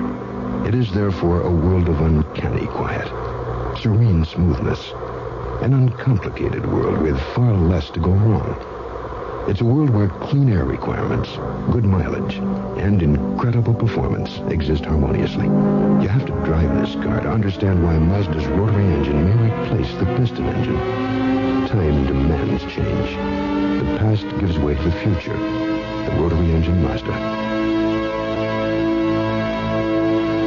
Test drive the Mazda and discover the astonishing difference in Mazda's rotary engine world. Experience the future today at RD Rhino Mazda in Fort Worth. Another winning season for Cullum & Bourne Sporting Goods. That makes 72 in a row. You can be a winner during the month of August at Cullum & Bourne's Anniversary Spectacular. Start your own streak in the Billiard League with a Brunswick Commander pool table. 7-foot table, originally $335, now $259. The 8-foot table, originally $349, is now only $279. During Cullum & Bourne's 72 in a row Anniversary Savings Streak in every department. At all 9 Dallas-Fort Worth locations. Exciting news from Shook. Take a 10-day test ride on the world-famous Michelin steel-belted radial tires. Feel the difference Michelin's make in the way your car handles and rides. Buy 4 Michelins during this special test ride offer and receive absolutely free a 9-digit electronic calculator or a pair of name-brand shock absorbers of original equipment quality with free installation. Hurry, quantities are limited, and this offer good through August 10th. Shook Tire and Rubber Company, your Michelin and undercar specialist. 2 convenient locations, Mockingbird at Irving Boulevard and Rawson Field. See you at Shook.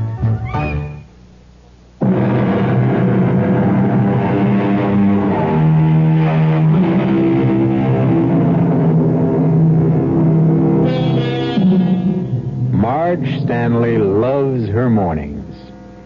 In fact, she loves her whole life. It suits her. It's just her style. She's naturally a morning person. By 8 a.m., Billy is off for school and her husband Howard off for the bank. Then she has a long, long morning to set the house to rights, laze a little in the bathtub, freshen and dress crisp and smart as always. It's a routine that never tires and is seldom broken. And certainly never as rudely and shockingly as this day that brings terror, violence, and the threat of death to her loved ones and herself. Hey, Marge, come on, snap out of it. What happened to me? You passed out. Oh, I remember I opened the back door, and even with the beard, I thought for a moment, but you can't be. I mean, it's 8 years ago, and he's dead. He's dead. You mean Lou Miller? Yes. The guy that drowned in the reservoir? My first husband. Who died? You mean your husband? I didn't die, Marge. I'm still alive. Oh, no. No, please. It couldn't be. Please, God. Howard is my husband. Howard Stanley is my husband. Whoever you are, please go. You know who I am, Marge, just as well as I do. But you drowned. There was no body, Marge, remember? You didn't drown. You are Lou. That's right, baby. Oh. I've been fingerprinted enough places to nail that down for sure. Oh. So, no welcome home kiss for your loving husband? You're not. I have a husband. A meek little Joe who took off for his daily walk to the bank, huh? Mr. Howard Stanley, right? Yes. And a son, too. Cute-looking kid. How old is he? He's 7. Yeah? Big for his age, huh? And smart, too, I bet. He's very smart. Just like Howard. He must be. 7 years old and in the 4th grade. Never mind, Billy. It's you. What happened? Where have you been? Now, that's, like they say, a long story. Tell you what. Why don't you fix me some eggs and bacon the way you used to? And some good hot steaming drip coffee, like the old days. And while you're at it, you and me can have a good long talk about the future.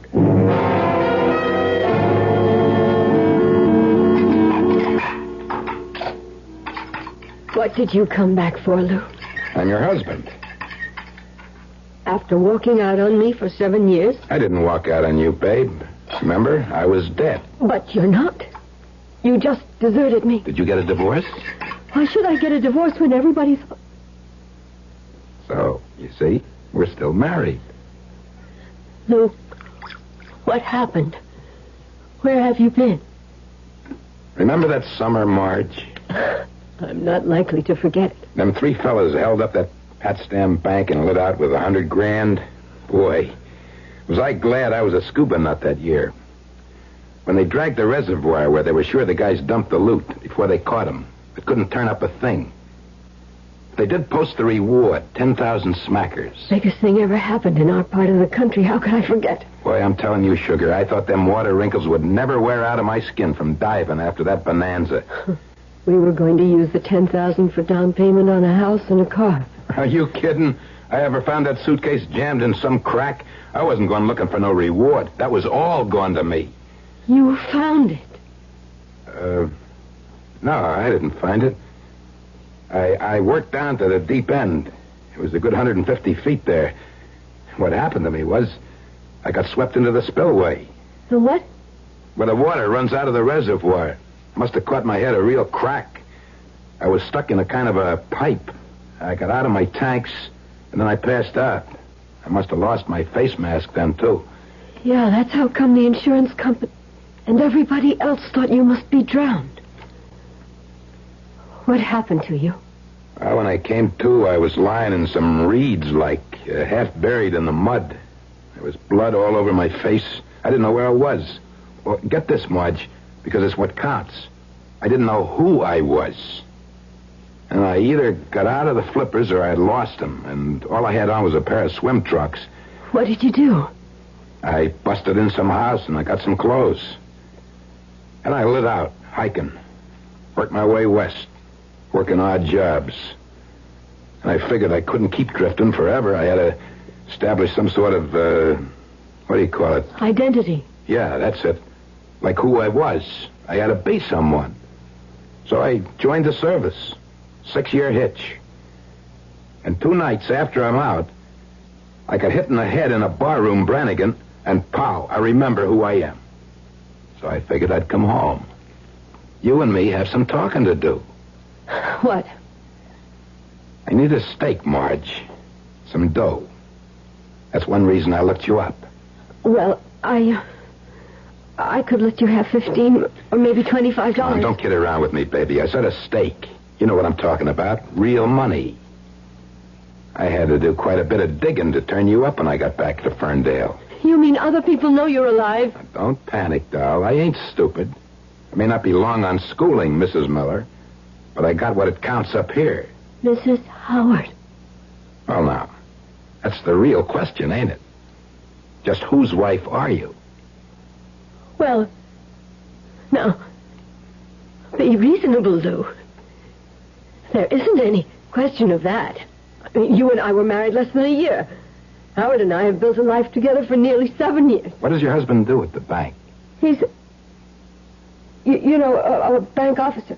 Class job, huh? Pays pretty good, huh? Banks don't pay that much money. Not even to senior vice presidents? I told you I've been snooping around a couple of days, sweetheart, so don't try any tricky stuff. Now, let's get down to real business. Just what's it worth to you to keep this happy little home you got all in one piece? I don't think I have to tell you what it's worth. I have a savings account. I've been saving for years for a trip we wanted to take. If you'll get out of my life again, you can have it. How much? It's nearly $3,500. And where is it? At the bank. Your husband's bank? Yes. What would you do? Just go there and draw it out? Yes. Supposing your husband caught you doing it, how would you explain? I'll go on his lunch hour. He won't have to see me. And where will I be? You can wait here or come with me, whatever you want. And no cops. No mention of any of this. Do you think I want anyone to know you're still alive? That no matter how innocent it was, I've been living with another man as his wife when I wasn't really. You think I want Billy mixed up in this? It's a small town, Lou. And a lot of people are smaller, and this happens to be a terribly important time in my husband's life. Yeah, I gathered from the posters. Running for mayor, ain't he? I don't want to discuss Howard with you. I just want to do whatever I can from hurting that man I love. So I will go to the bank and get the money, or you can come with me. All right, let's knock off all the pretty talk and take a real look at where we stand. Now, you're not paying me off with any measly $3,500. How much do you want? Something in the neighborhood of 30,000 green ones. Oh, you must be crazy. We haven't got that kind of... I had an insurance, Marge, remember? 15,000, double indemnity. Oh. They ever pay off? Well, I... Oh, come on, then. Don't try to give me any hard time. Yes, they did. So, of course, you blew it all on a new house and goodies. But I'll lay you odds you got a sock full of other dough somewheres. You'll pay off. Why should we? Because you've been living with a man you're not legally married to. I'd get a lawyer's opinion, first of all. And I would be willing to bet right now that no court would hold me or Howard responsible for an honest mistake. You'd have to give back all that pretty insurance money. You can't collect on a corpse that ain't. That could be arranged. Ah, so you do have it socked away. Whether or not we do is none of your business. There's another little thought you might have in mind. How many votes do you think it's going to cost your husband for mayor when I make this public? You're just as much of a louse as I discovered right after I was stupid enough to marry you. Howard will take his chances. I think I can speak for him. Can you speak for him on everything? What are you getting at now? The one other person concerned in all this. Billy. You leave Billy out of this. How can we? He has nothing to do with you. It was a good try, Marge. But what kind of a lunkhead do you think I am? First moment I found out there was a kid involved. Yesterday. I went and looked up the birth certificate. Oh. Billy ain't no 7 years old. He's 8. Oh. And as stupid as I am, I can count. That makes him my kid. He doesn't know that, Lou. He thinks Howard is his own father. Okay, baby, we could leave it that way. Just so you come through with the 30 grand. That's the only way you're going to get rid of me now. Until then, you got a monkey on your back.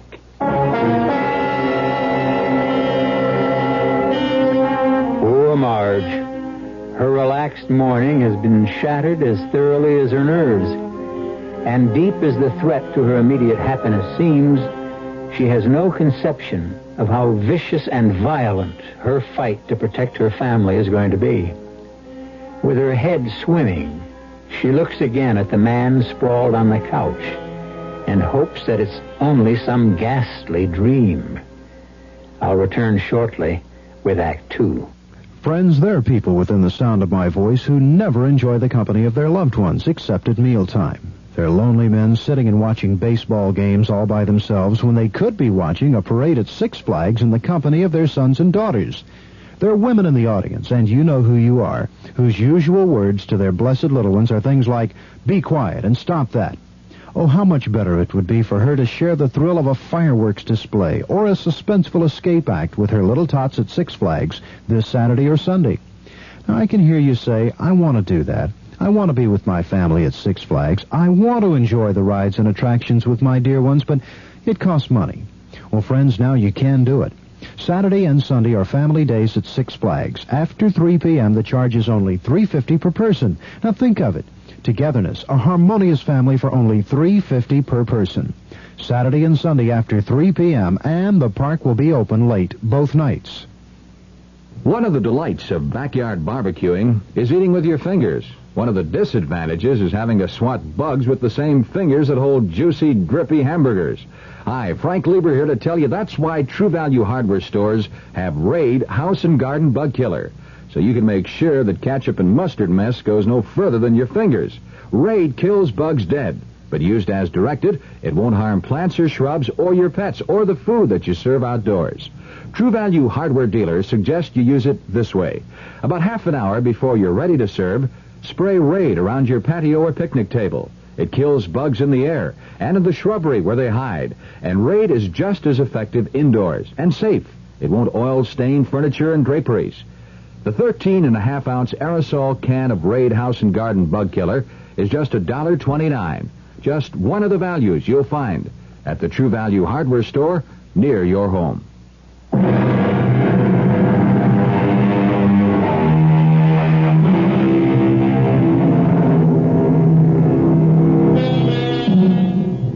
The shock of meeting a husband you have believed dead for over 8 years is enough to numb and scramble anyone's mind. At least Marge found it so. She couldn't believe that Lou was any real danger to breaking up her present family legally, nor that the publicity would mean anything in Howard's campaign. But two things did terrify her. The effect it might have on Billy, and a tension, a kind of mad and inhuman quality that underlay everything that Lou said, as though, in some inexplicable way, he was dead inside, that he was a ghost returned from the grave. You stay away from Billy. From my own son? He's no son of yours. Like I told you, I seen the birth certificate. I didn't mean that. I mean he's nothing like you, thank God. And he worships his father. I mean Howard. Who's that? I don't know. Let it go. Don't answer. Oh, it's Bob Russell's car in the driveway. I can see it from here. They're next door neighbors. They know I'm home. All right. Go answer. There are no tricks or funny business. Put that pistol away. Go open the door. Find out what he wants. Don't let him come in, or I'll drop him like a bowling pin. All right, but don't lose your head. You just worry about your own. Hi, Marge. Sorry if I disturbed you. No, I was in the kitchen. I didn't want to come at all because, to tell you the truth, I thought you might have sneaked back to bed for a nap. Oh, no, I was just going to get dressed and go marketing. I know. You're the morning person. That's what Betty calls you. This is all the junk on the community chest Betty promised you. Oh, that's great. How's it going? Dragging any formidable loot? Over 60,000 up to now, and we're only halfway along. Well, keep it in a safe place. Uh-huh. Hey, you feeling all right? Me? Why? Well, you look a bit pale, sort of drawn. Maybe I'm just picking up a little cold. Yeah. Well, excuse me, I got a customer waiting. Uh-huh. $60,000, huh? Oh, don't get your hopes up, Lou. It's all in small checks. Most of them at the bank and all made out to community chest. Even you couldn't figure a way to get your claws on that money. All right, you can cut the comedy. I have my own way. And not much more time to waste. I've been figuring while I was waiting for that used car salesman. Bob's a stockbroker. I want you to call your husband and get him home here from the bank. I can't do that. Well, you better, doll, or I'll lock you in a closet and go down there and bring him back my own way. I got to get all this settled today. But I can't bring Howard home from the bank. What could I possibly say? Don't answer it. That's silly. Why not? What am I going to do? Scream for help? Just don't answer it. You're out. But it might be Betty ringing to make sure Bob dropped off the stuff. Oh, that's right. Howard was going to call about us having lunch together. Sam. Okay, there's an extension in the kitchen, right? Yes. I'll be listening. And don't try anything or I'll kill you. Might as well know I have nothing to lose. Hello? Darling, it's Howard. I'm calling about lunch. Where are you whining me? Well, what was that? What was what? Was Billy home? Anyone with you? Why, no. Why? It sounded as though someone was on an extension. Oh, don't be silly about lunch. Why don't we have it here at home? Well, I'd veto that anyway, but it's what I was calling about. I can't make lunch. Oh. I've got to run up to the state capitol, have lunch with a man. I'm certainly glad it isn't another woman. Couldn't you put it off for today? I'm sorry, honey, not a chance. See, this guy has got the votes I need in his pocket. I want to be mayor, honey. Just long enough to clean up our own little backyard. I know, dear. So, when will I see you? All around dinner time. I love you. You take care of yourself. I love you. Howard, Why did you let him get away like that? what could I do? I'll tell you what you're going to do. Call him back. Get him here. How? I don't care how. Tell him you're sick or Billy's sick. Lou, I can't get away with that You now. do what I tell you, damn it! Call him. Why can't I tell him the truth? You want to? He's got to know sometime. All right, then tell him here, where I can handle him. And he doesn't get any fancy ideas of ringing in anyone else. Dial. I'll call his private number.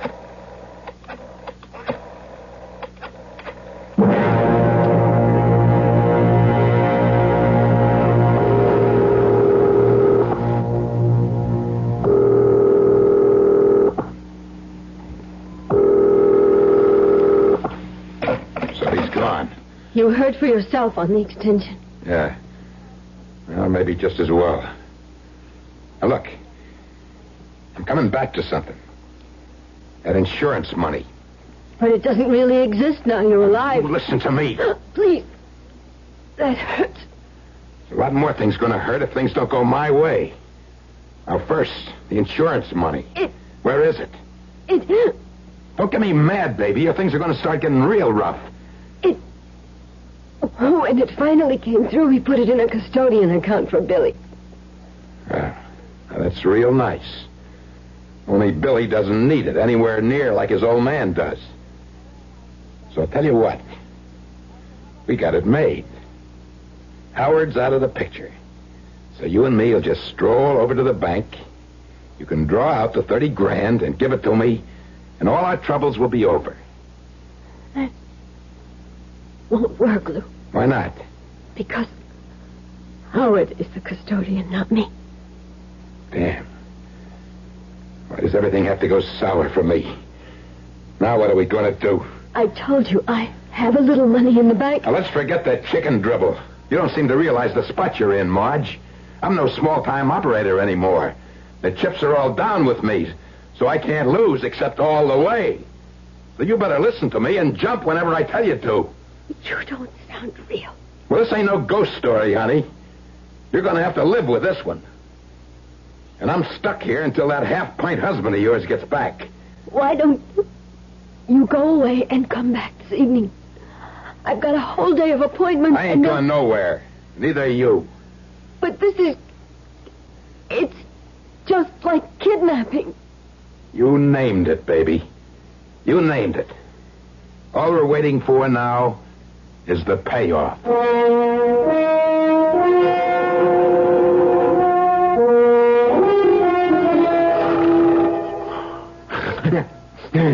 Hey, hold on, Marge. Where do you think you're going? I was just going to the front door. It's about time for Billy to be coming home from school. You just stay away from doors. I'll tie you up. I've been on the go so long, I've forgotten what sleep is. Tie me up? Yeah. I don't want to take no chances you get some crazy idea taken off. We're calling the police. With Billy coming home, I wouldn't dare. To leave him alone with me, huh? Yes. And why would I call the police? You do have some right to be here. Look, I'm desperate, Marge. I'm not kidding you anymore. All that guff about getting amnesia and stuck in the spillway, forget it. I was just trying to keep things nice and simple at first. You found that money in the reservoir all those years ago. That's right. I was going to take off from you anyway. You and me were a mistake from the beginning. Oh, that's true enough. You just wanted kids in a home. I wanted the big time. For a while, I had it. I left my air tank and my face mask bobbing in the middle of the lake, and I swam ashore. I took off for Vegas. Had a run of bad luck, so I blew the $100,000. I had to get even with the tables, so I used a little muscle here and there with the private citizens to keep myself in bread. You mocked people? Don't look so holier than thou. I got my comeuppance, if you want to know. 6 of the years since I left you, I spent in security prisons. I won't tell you what for. I'll tell you one thing. The next thing they get me for, if there is to be one, that's it. I'm in for good. So don't make any mistakes about how desperate I am. So get away from that door now. Make me some coffee. And where's the jar? It's on the way to the kitchen.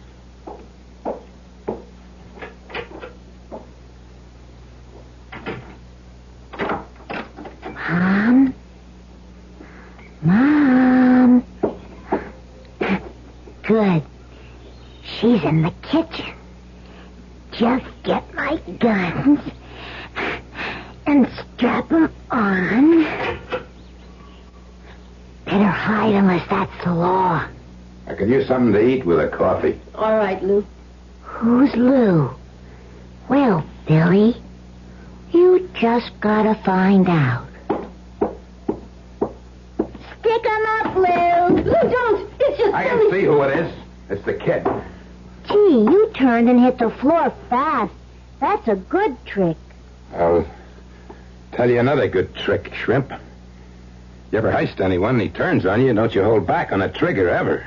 But you were so fast. I could have put a bullet right through you, kid. Is that a real gun? What would I be doing with a real gun? This is just a present for a kid I know. It sure looks real. Yeah, so do yours. Yeah. Who are you? This is a friend of your Uncle Ralph's, Billy. Right, Lou? Yeah, that's right. You could call me Lou. I'm Billy. Put it there, partner. Shake. Your Uncle Ralph just wanted to make sure you liked the guns. So I said I was passing by and I'd stop in and check. Oh, they're super.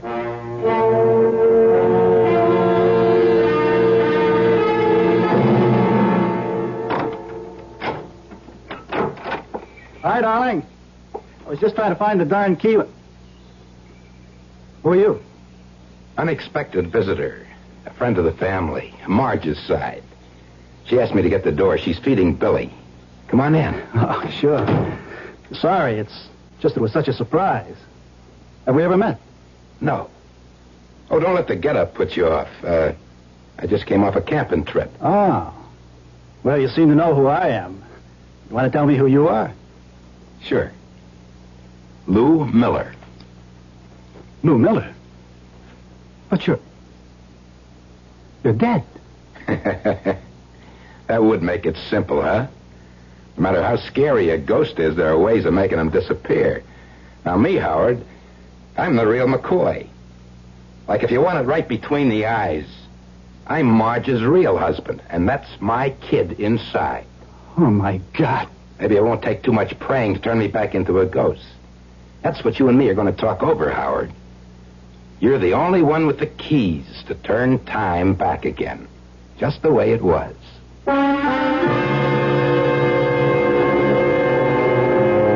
A completely stunned Howard can only stare at this specter from the past. A man so evidently his physical superior that he could not solve anything on that level, nor on any other level, as he is about to find out. I'll return shortly with Act 3.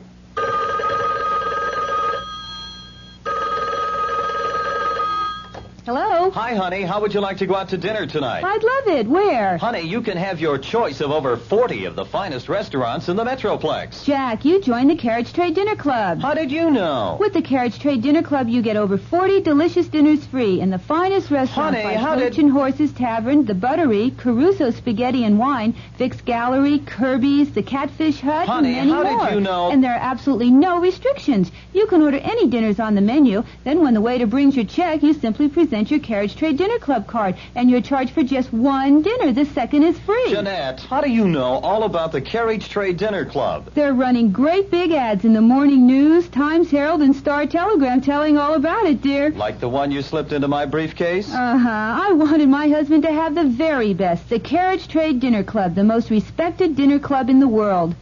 From time to time you'll find one that is different from the rest.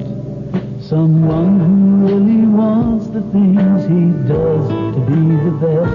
And when you do, you know that you can count on them to see you through all the problems that beset you, make you happy when you're blue. Get on board with friendly Chevrolet.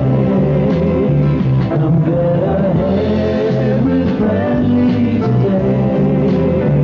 I've made so many wrong decisions when it comes to buying cars.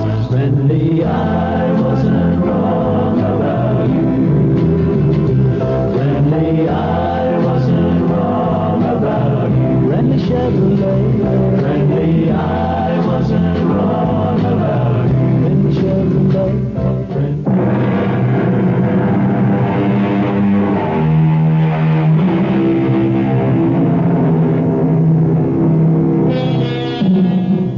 Howard is about to have his first meeting with something which neither you nor I, or at least most of us, would be able to handle. Total immorality. And it takes not much longer than a few minutes both to tell Howard the story of Lou, and very little longer to realize that he is dealing with a man who has nothing left to lose.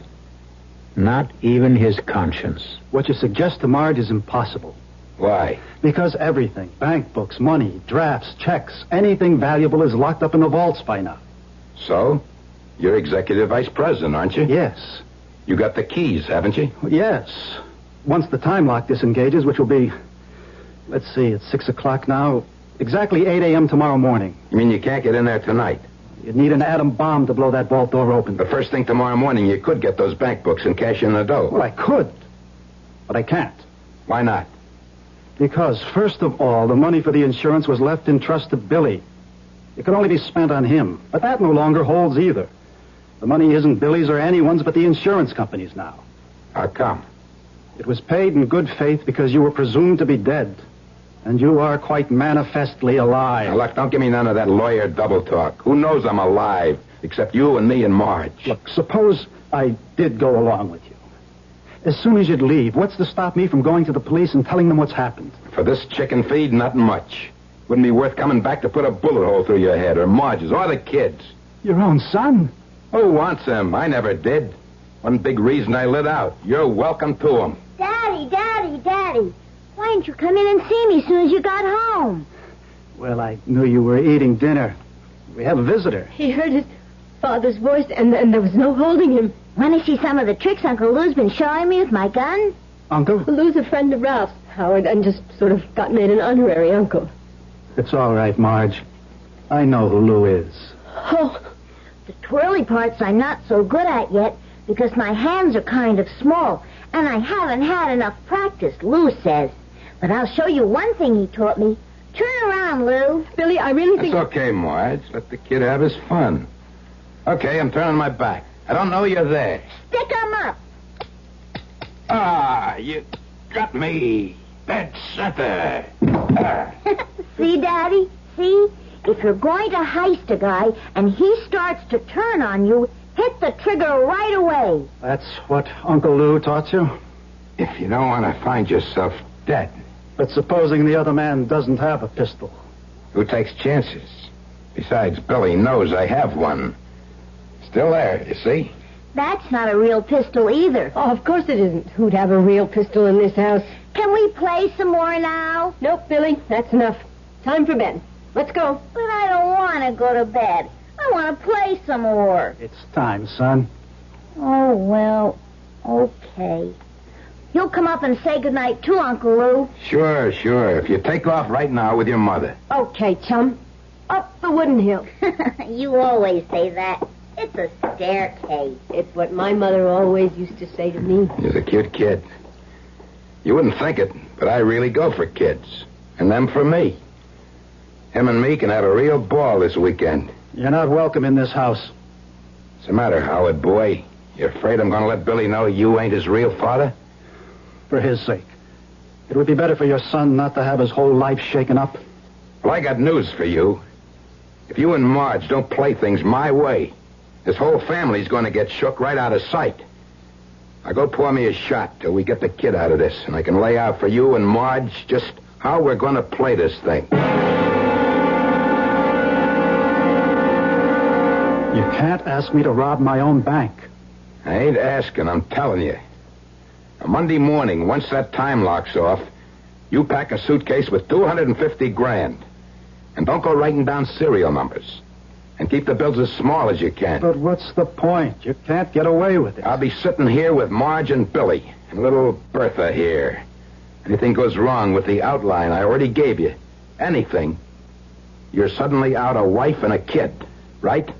But no matter how much time we try to set up for you, your getaway, the police will be right on your trail. How, Howie boy? How? I'm dead, remember? I don't even exist. Who'd be looking for me? When we tell our story. Don't you see it all, Howard? Do you think any of us is going to be alive after... Who the devil is that? What kind of a double cross is this? That's the sheriff. Now, look, don't lose your head. He's an old friend. He could have stopped by for a dozen reasons. Well, one of them better not be me. Now, listen, both of you. I'm going upstairs with Billy. You leave all the doors open. If anything goes wrong, let me tell you both, this is a real gun. And the first shot I fire goes right through the kid's head. Your own son. What kind of a man are you? The kind neither of you patsies would like to find out about. Open up and get rid of him. Hey, Jim. The lights are all on. I knew someone had to be home. Yeah, well, we were just sitting down to dinner. Well, this won't take long, but I'd like to step inside. Sure. Hi, Marge. Hello, Jim. Everything okay? Of course. Why not? Well, I don't know. You just don't look yourself. You're always so full up of the old get up and go. Oh, that I think I got a touch of the flu. Oh, sorry. It's going around these days. I got 2 deputies out with it. Or else they got a couple of girlfriends my phone tabs haven't turned up. Maybe there's a gap in the tape. Jim, Marge sort of had dinner on the table practically, so, Oh, sure. But what I have to say can be said quickly. Maybe shouldn't be said at all, but you're 2 old friends of mine not to. That's a flyer just came in this morning to the sheriff's office. Here. You 2 have a gander at it. You don't have to read all the writing. I'll give you the gist. That there's a picture of John Clemens, wanted for armed robbery and the killing of a policeman in California. Out on parole from Soledad State Security Prison, alumnus of Joliet, armed, dangerous, to be approached with caution. 3 former suspected murders. Will shoot to kill. Nothing to lose. Because when he's taken this time, he goes up the river the rest of the way. I don't know any John Clemens. Nor I. But if his name wasn't John Clemens, wouldn't you know him? If his name was maybe Lou Miller? But Lou's dead. Lou isn't dead. This guy Clemens was in the service. I got a set of his fingerprints from there. And 8 years ago, when Lou swore on as deputy to dive in the reservoir looking for the money that got stolen, he had to record a full set of fingerprints. No, sir, I'm sorry to have to say it for many reasons. They're the same guy. Lou Miller is still alive. Well, all right. Now, look, suppose he is.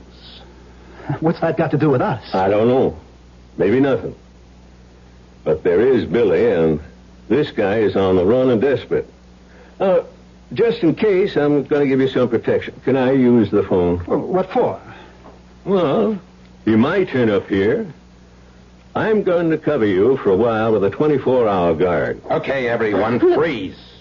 Don't anybody make even one little move. So you beat me to it, Lou. You always move too slow, Jim. Marge, Howard, get back in that corner. Lou, don't lose your head. That's just what I'm planning to keep. Come on, move. That's better. Okay, Jim. Just face me like you are, and very slow and easy slip the buckle and drop your gun belt. That's it. Right on the floor. That's right. Now, you got any rope, heavy cord, wire, adhesive tape in the house? Come on. You know I ain't got nothing to lose by now. Want me to shoot you instead of tying you up? I just bought some new rope for... What difference does it make? It's in the kitchen closet. Okay, everyone, now just Let's move out to the kitchen. Careful. Real careful. That's it. Keep moving. Don't try anything. Into the kitchen. That's it.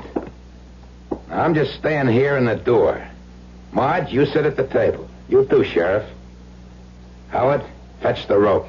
Stick 'em up. See,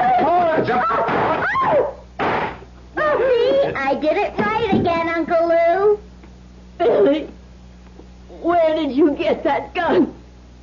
Well, you took mine away, and then you were all playing games, and everybody else was having fun, so I came downstairs, and I found this heavy old gun by the living room door. Gosh, it makes a loud bang, doesn't it, Uncle Jim? Well, it sure does, Billy. Marge, why don't you take Billy back to bed? But I want to say goodnight to Uncle Lou. Billy, son, don't spoil the game. Uncle Lou's just playing possum to make you look real good. Now, don't spoil his game, huh?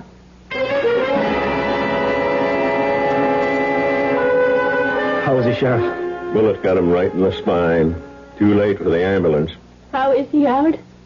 This time he's gone for good. Huh? Did you get Billy to bed? Yes. What's going to happen to us now? Howard, what have I brought on you? We'll weather it, Marge. But the whole story will come out now. And I'm not thinking about us. But what it'll do to Billy.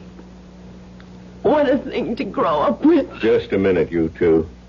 Isn't there a quote somewheres about God moving in a mysterious way his wonders to perform? Well, that's almost the exact quote, but... Main thing, it seems to me, in all this is to keep Billy from being all broke up over what was an accident. Jim, when this story breaks in the papers, how can it be kept from Billy? The question is first, can it be kept out? How? Of course, there's got to be a story. A man is dead. But a story about what man? I don't understand you. You're returning that insurance money to the company, of course, Howard. Well, naturally. So now let's take a good, hard look at the rest of it. Now, I intend to have a long talk with Judge Markham. Now, I can't answer for him, of course, but I've known him all our lives. Now, if I was in his place, here's the way I see it. This man's legal name is John Clemens. He's been using that name for over 8 years. He's a known killer. There's a statewide alarm out for him. So now, here's me, the sheriff, an old friend of yours, visiting for the evening, when this John Clemens tries to pull off a heist. 2 shots are fired, one from my gun, one from his. The one from my gun kills this John Clemens. So, where does Lou Miller figure in this? A man already dead 8 years? You mean Billy, the whole time, doesn't have to know exactly what he's done? It was an accident, Marge. The child has no idea what he's doing. Who'd want to place this burden on his shoulders? Like I say, it's not my decision, thank God. But I'd hoped Judge Markham would feel about it that you only get a chance to live once. Seems fair enough to me. The best you ought to have is, like him, one chance to die. What would you do? What would I do? Faced with a decision like this. Open up an old, closed Pandora's box and saddle an 8-year-old child with a swarm of circumstances he's not equipped to handle and mark him for life? Or leave the alternative truth that a man who chose another life and another name and who long deserved to die finally met his comeuppance, killed by a bullet fired in self-defense. Perhaps the sheriff said it best. God moves in mysterious ways. I'll be back shortly.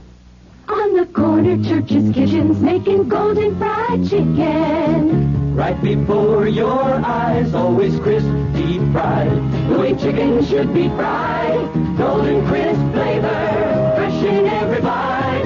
Drop by churches, fried chicken kitchens. The golden taste of churches comes ringing through. There's There's a party in every box of crispy Church's fried chicken. And the bigger the box, the bigger the party. Whether you're celebrating the fall of the Roman Empire, the 48th anniversary of the Little Orphan Annie fan club, or whether you're celebrating 5 o'clock today, a box of crispy, crunchy Church's fried chicken will make it happier with a double crunch in every bite. Take home a party. Take home Church's, the crispy lover's chicken. Drop by Church's fried chicken kitchen. The golden taste of Church's comes ringing through. The golden taste of Church's comes ringing through. If you wear or buy eyeglasses, you couldn't live in a better place than Dallas. Optics is right here. One of the nation's largest suppliers of glasses and contact lenses. Opticians and optometrists all over the country send them work. And now, Optics have a special plant sales room open to the public. That means anybody in the Dallas area can now enjoy Texas-size savings on all glasses and contacts. The widest choice of quality frames.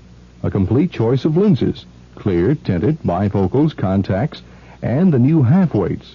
Lenses that are half the weight of glass. Complete one-day service for most glasses, too. Full satisfaction guaranteed. Optics Vision Center, the special direct sales outlet right at Optics Plant, 2534 Royal Lane between Stemmons and Harry Hines. Open to the public Monday through Friday, 8:30 to 5:30. Saturday till 12. Come in and see for yourself. Put on a happy face at your Vision Center.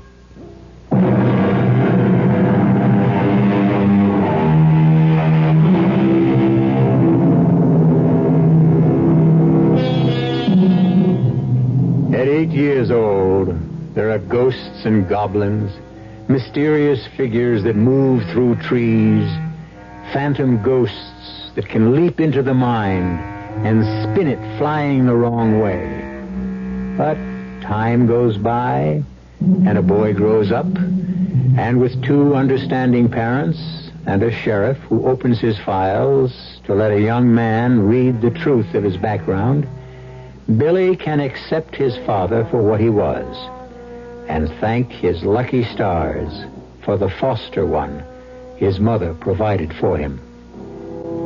Our cast included Joan Loring, Joseph Julian, Tom Keena, Dan Acco, and Hetty Galen. The entire production was under the direction of Hyman Brown. Now, a preview of our next tale.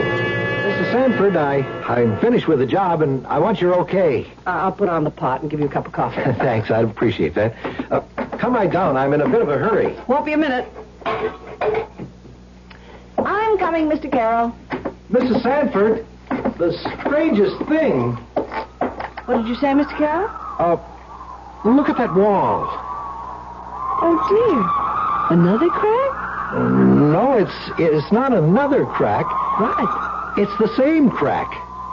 I just filled it with cement. But you couldn't have. It looks old and dry. Look at my hands. They're still covered with cement. Here are my tools, my trowel. I could swear it was closed up not 5 minutes ago. And that cold draft blowing from it. Like from a tomb. Radio Mystery Theater was sponsored in part by Anheuser-Busch Incorporated, Brewers of Budweiser, and Buick Motor Division. This is E.G. Marshall inviting you to return to our Mystery Theater for another adventure in the macabre. Until next time, pleasant dreams.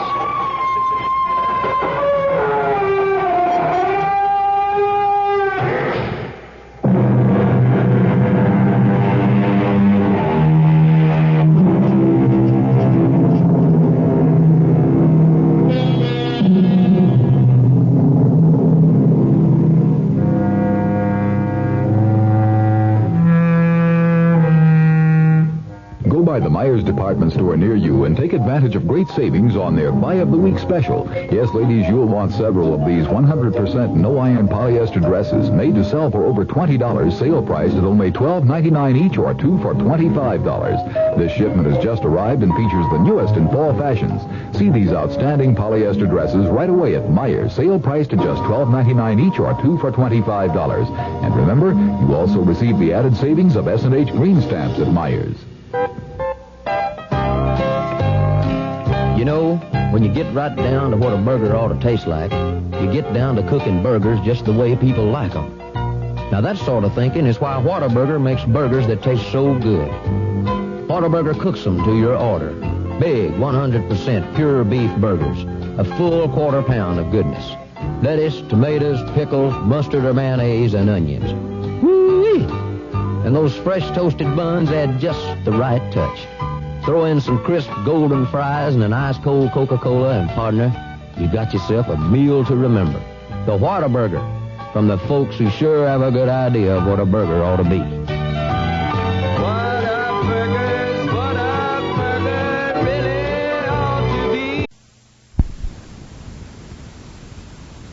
Was written especially for the Mystery Theater by Sam Dan and stars Mandel Kramer. I'll be back shortly with Act One.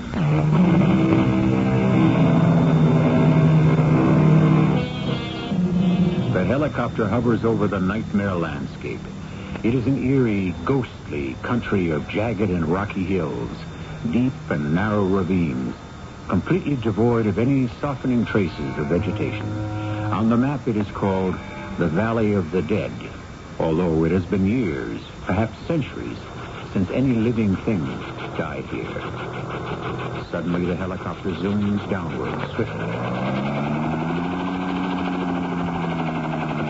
That's Chadwick, calling base. Base? I see something. I definitely see something. What?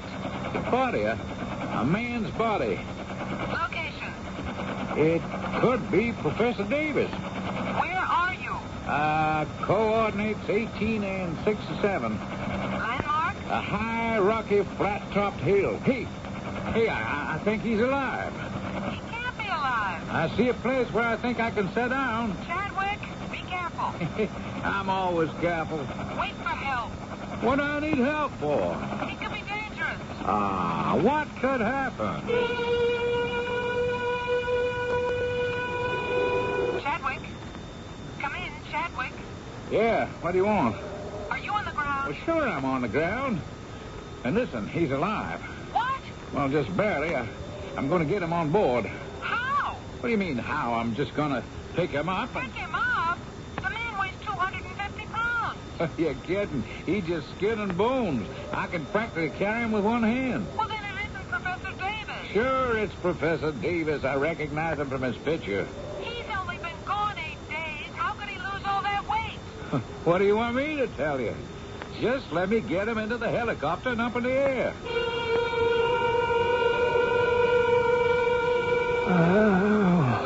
Listen, you want a drink of water? Can you hear me?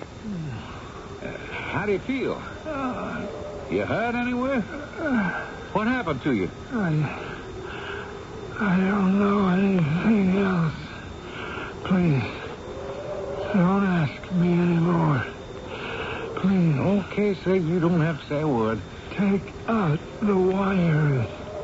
Please, take out the wires. The wires? You know everything now. There's nothing else. I'm empty. Look, Professor, I'm going to get you out of here. Who are you? Well, I'm Lou Chadwick, a helicopter pilot. Are you one of us? Or one of them? Look, fella, I'll just take you home, and the medics will fix you up as good as new. You'll have this thing licked in no time.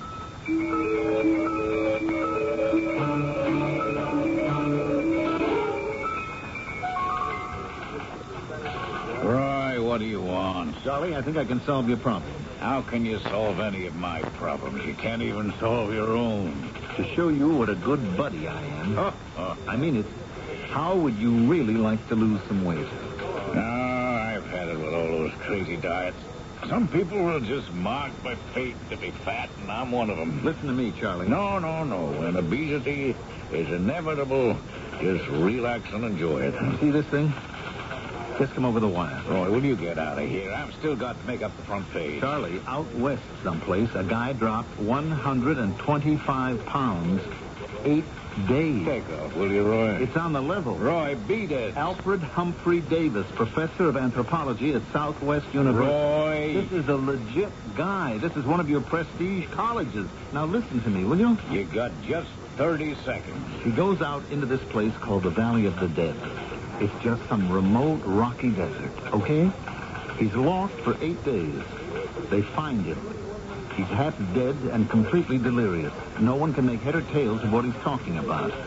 But when he left, he weighed 250 pounds, and when they found him, he weighed exactly 125. That is impossible. Charlie, here it is, hot off the machine. You read it. Hey, he couldn't lose so much weight so fast. He'd have to be dead. But see, here it is. You're dealing with A, a highly respected professor who has written scholarly books. B, he is at present a patient at Southwest General, a very legitimate hospital. Now let me go out there and run it down, will you? I can't send you clean across the country every time you want to get away from your wife. You forget I'm divorced.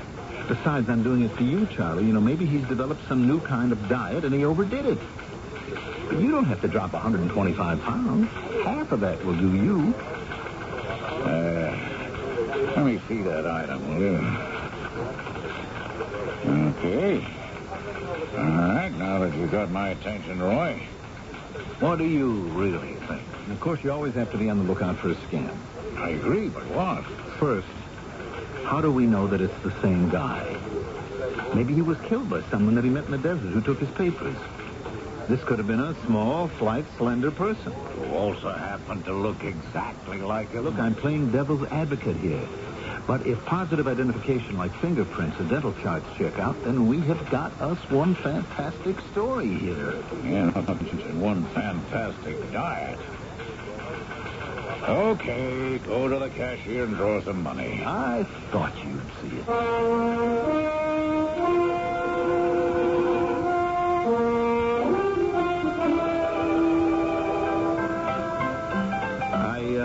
Understand you're Lou Chadwick? Louis K. Chadwick, that's right, sir. K stands for Kenworthy. Louis is spelled L-E-W-I-S. Just in case you're a reporter, which you must be, else why would you want to talk with me? Can I buy a drink? Oh, you'll have to do better than that. See, I'm getting offers for the exclusive. My name's Rismond. Roy Rismond. Tell me what you got, and maybe I'll make you an offer, too. Well, I'm the one that found him. Are you sure it's Davis? Oh, yeah. He was with Army Intelligence a couple of wars ago. The idea is positive all the way. So? Well, so there he was on the rocks, what was left of him, delirious. What was he saying? Oh, it was crazy. He said to me, are you one of us or one of them? Them? And he kept begging me to take out the wires. What wires? Sure beats me. He also said, I don't know anything. He didn't know anything about what? Well, you got me there, too. What else? Well, now, you want me to fill it in and round it out. You're going to have to make me an offer. I'll get back to you. Ladies and gentlemen of the media, I've told you absolutely everything. Oh, come on, Doctor. I'll repeat it. He suffered a most severe loss of weight. We don't know how. We don't know why. At this point, he's stable. We simply have no answers to any of your questions. Well, just 1 minute, Doctor. Were there any marks on him? Marks of what? Marks that might suggest that wires had been inserted into him? None at all.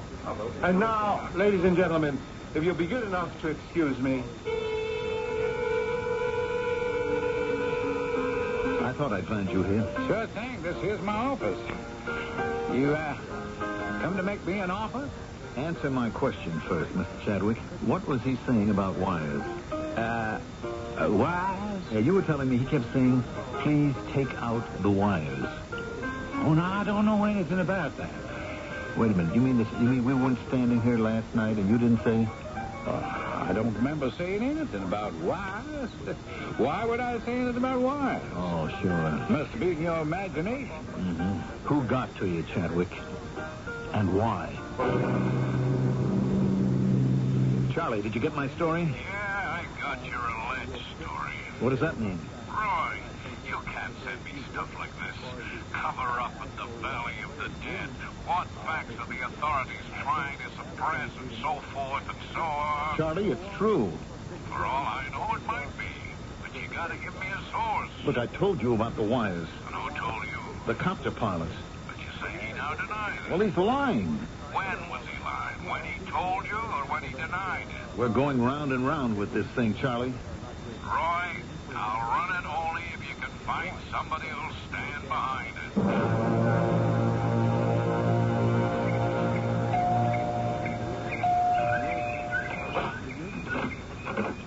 Miss Polly Harris, Yes? may I come in? That depends. On what? Who you are and what you want. My name is Roy Rismond, and I'm a reporter, and I want to talk to you. About what? Well, could we discuss that inside? I don't know if we can discuss it at all. Oh, did they get to you, too? Who's they? That's what I'm trying to find out. Clamp the lid on this. Who's telling you not to talk? Nobody. Now, come on, Polly. You're a special nurse who's been with him 8 hours at a time. What does he talk about? There are 2 other nurses who do 8-hour shifts. Why pick on me? Because you're young and you're not really bad looking. I don't know how to take that. Well, you take it for what it's worth. Oh, I know what it's worth. You see, if I were really good looking, I'd be so busy you wouldn't stand a chance.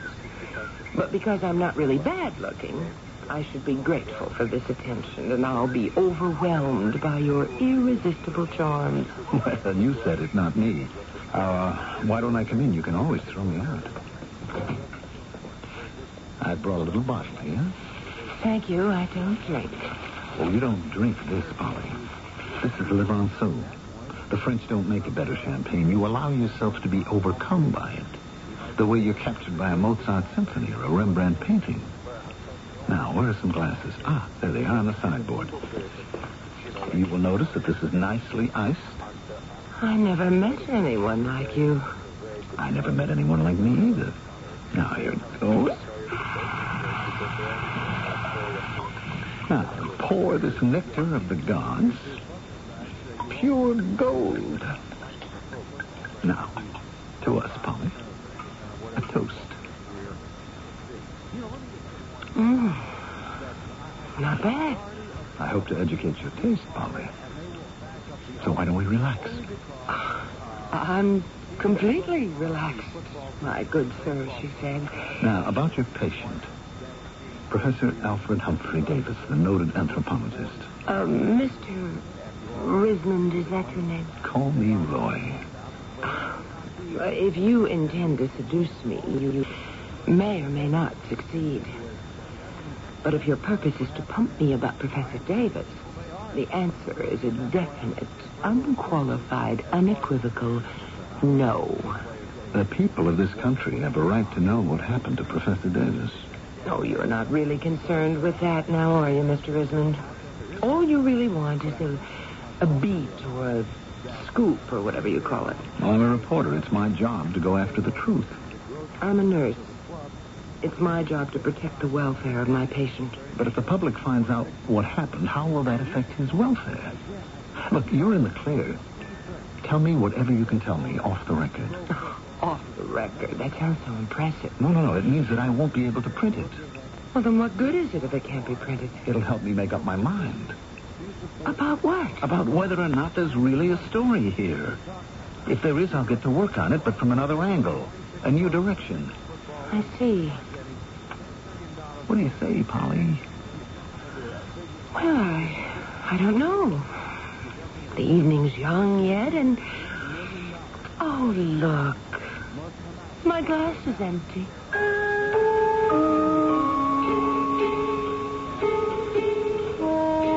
Yes, the evening has hardly begun. Ah, the investigative reporter's life.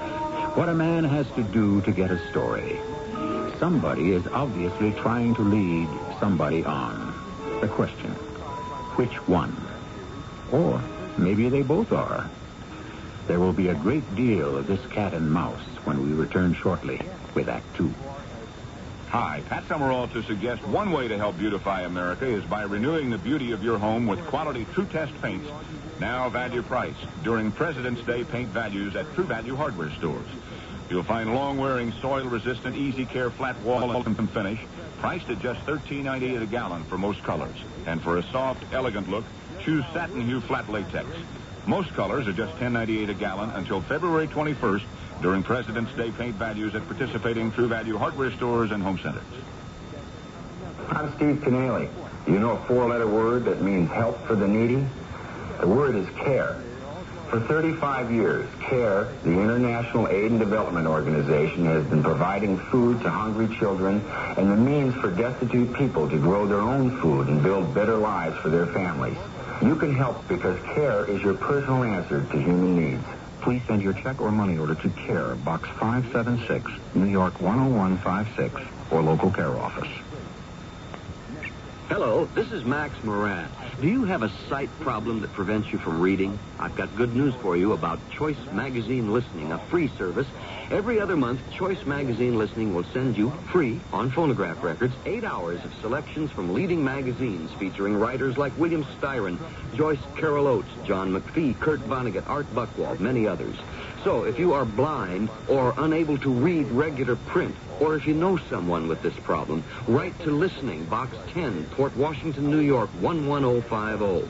We'll also tell you how to get the special record player provided free by the Library of Congress as part of its Talking Book program. So, write Listening, Box 10, Port Washington, New York, 11050, or telephone 516-883-8280.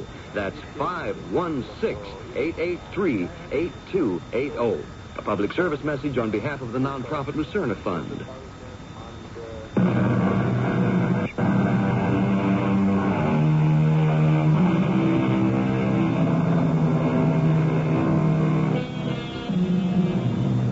Professor Alfred Mumford Davis has had a harrowing experience.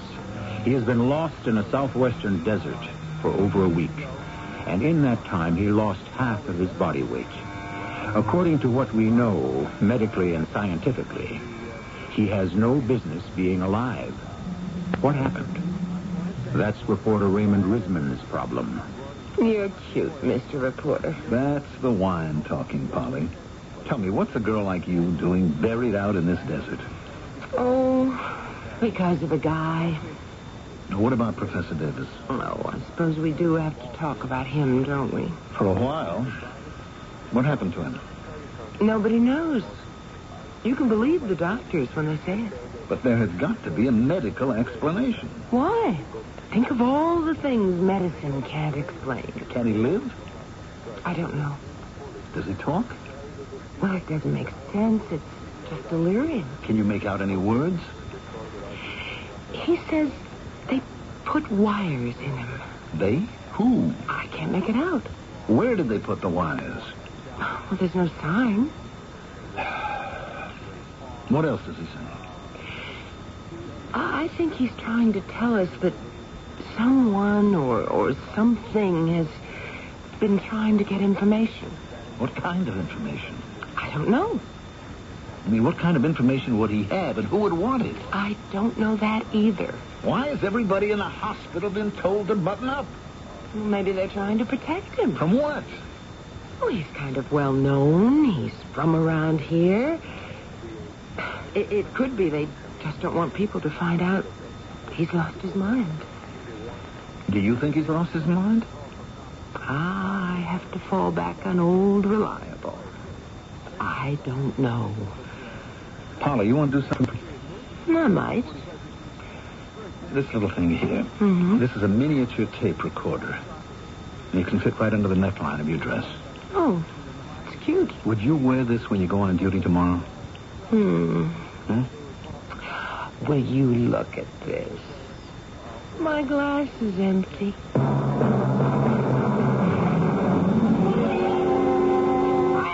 What are you doing out there except spending the paper's money? Charlie, we have some angles.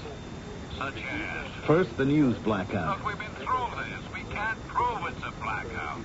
All the medics keep saying is we don't know. Why isn't that legit? Why haven't we been permitted to see the patient? That's a medical You do know, of course, that he was once with Army intelligence. Now, what does that have to do with anything? Well, everything or nothing. Roy, you're reaching. The Valley of the Dead. Does that name mean anything to you? Oh, I shouldn't. Well, it didn't mean anything to me either at first. But 30 years ago, the Armed Forces Chemical Warfare Department was looking for the most isolated spot they could find to run various experiments. Listen, you suppose you could find out what kind of experiments they were? Roy, where is all this leading? Charlie, just find out what kind of experiments.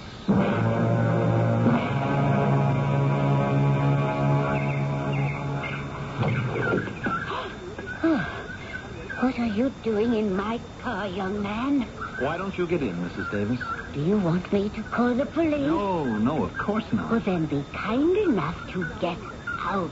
Now, that was hard for you to say, wasn't it? Get out? I mean, you seem to be a very kindly sort of woman. What do you want? I'm a reporter. My name is Roy Risman. I have nothing to say to the press. Mrs. Davis, the authorities, whoever they are, for whatever reasons they may have, want to pull a lid over what happened to your husband. Now, this may suit their purpose, but what about your purpose? What do you mean?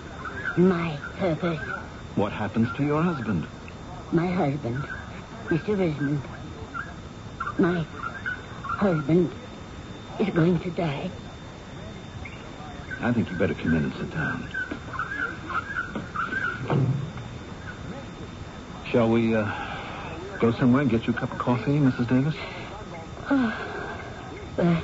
I said it. It's been in the back of my mind and on the tip of my tongue all these days. But I finally said it. He's going to die. Arlene Davis, your husband, is going to die. I'm sorry. You don't have to say anything. Why did he go off into that desolate country? To prove his theory. What theory? Can you tell me? No, Have you been told to keep quiet about it? not at all. It's just that I don't know very much about it. But he went out there to prove something. Tell me, would it have anything to do with military intelligence? Or the national security? If you say yes, I'll have to drop this line of questioning. I think too much has been made of this intelligence thing. Do you? When he was in college, he had enrolled in ROTC and been given a commission in the reserve. He was called up at the time of the Korean War. He'd been a geology minor. So they had him analyzing terrain photographs, and that's all there was to it. He never knew any military secrets, or any secrets for that matter. But what was this theory of his? Well, if you cut away all the scientific jargon, it amounted to this. Millions of years ago, you had the age of the reptiles, the big dinosaurs and so forth. You know about that. I think so. They had enormous bodies, but tiny brains. So they were stupid. And therefore, they couldn't cope with the problems of a changing environment, and so they passed from the scene. Yes, I know that much. Well, Alfred had a theory that there was an isolated saurian species that developed a brain that was in proportion to its body. That it had survived and was alive today, somewhere in the Valley of the Dead. On what evidence? Well, I don't know. It's all mathematics and scientific formula and whatnot. But that's the theory. His colleagues, people he respected, all rejected it. It affected him physically. He became so frustrated, he turned to food. Normally, he was quite slender. He weighed about 130. But he ballooned up to over 250. An intelligent dinosaur. Well, I didn't say it was a dinosaur. Neither did he. But a saurian of some type or other. It seems this creature, whatever it is lying in wait. For what? For whom? For all of us. It is biding its time. Why? Oh, I would assume to be able one day to take over the world. And now, please, I must ask you to leave my car.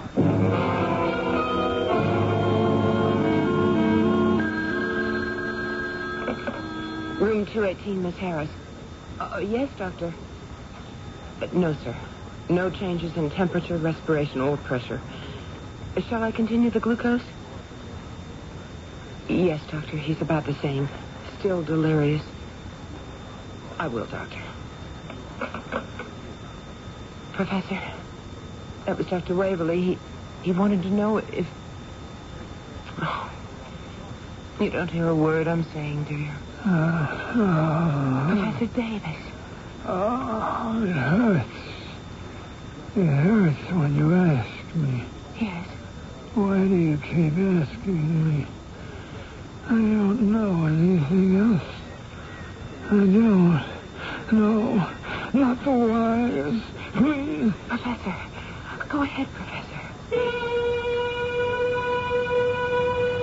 What are you trying to do to me? What are you trying to do?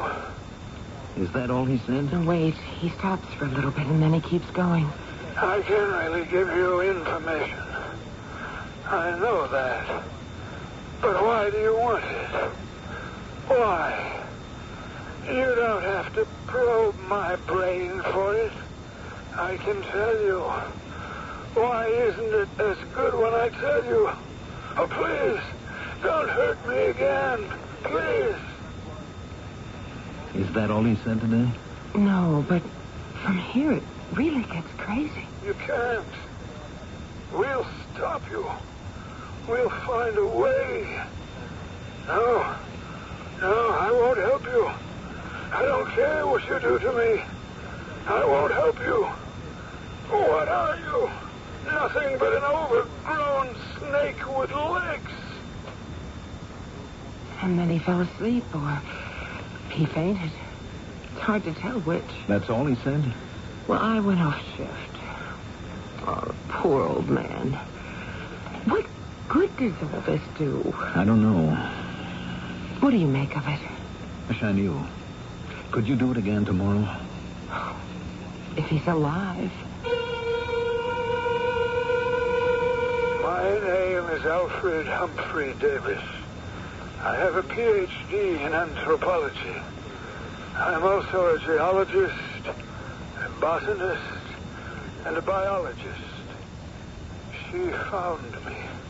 She found me in the desert, in the valley of the dead, where nothing lives and nothing grows. But she lives there, and she grows there. She? And she has a voice so sweet, so gentle, so loving. Who would know it's the voice of death? Such a voice like the sirens had who lured the sailors to their doom on the rocks. The voice, her voice.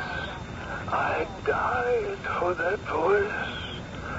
I opened my soul and my mind. I let her use the wires. I let her. Well, that's today's edition. I see. What do you see? Whatever it was real enough for him, and maybe... Yes? Maybe? Maybe it's real enough for anybody. You believe him? There's something out there. Oh, yeah. I'll tell you what. Many years ago, they say, the Indians who lived here buried those people who had led evil lives out there. So their spirits would be isolated and wouldn't come back home to haunt honest folk. Tell me what you think of this. Me? Oh, what do I know? I'm just some dumb hick of a nurse who let this big city reporter sweet-talk her into doing this crazy thing. Do you think there's anything to what he's saying? Yes, I do. So do I. You know what that means? I have to go out there. Out there? Where they found him? The same spot. But you saw what happened to him. That doesn't mean that it has to happen to me.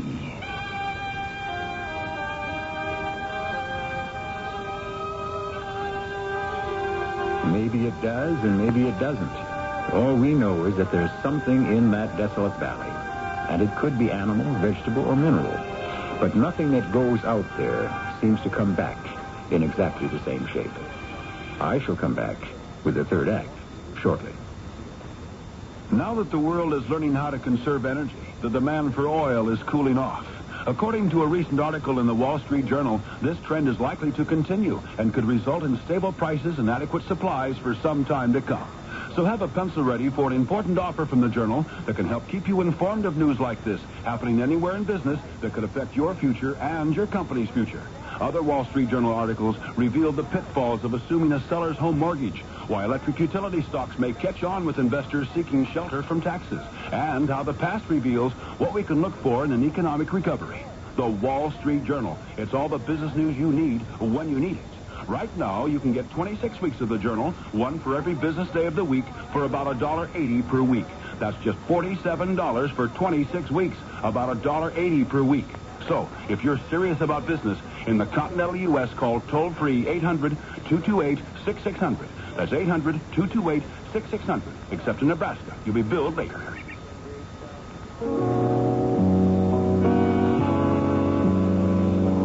Hello, this is Richard Thomas. The March of Dimes saves babies.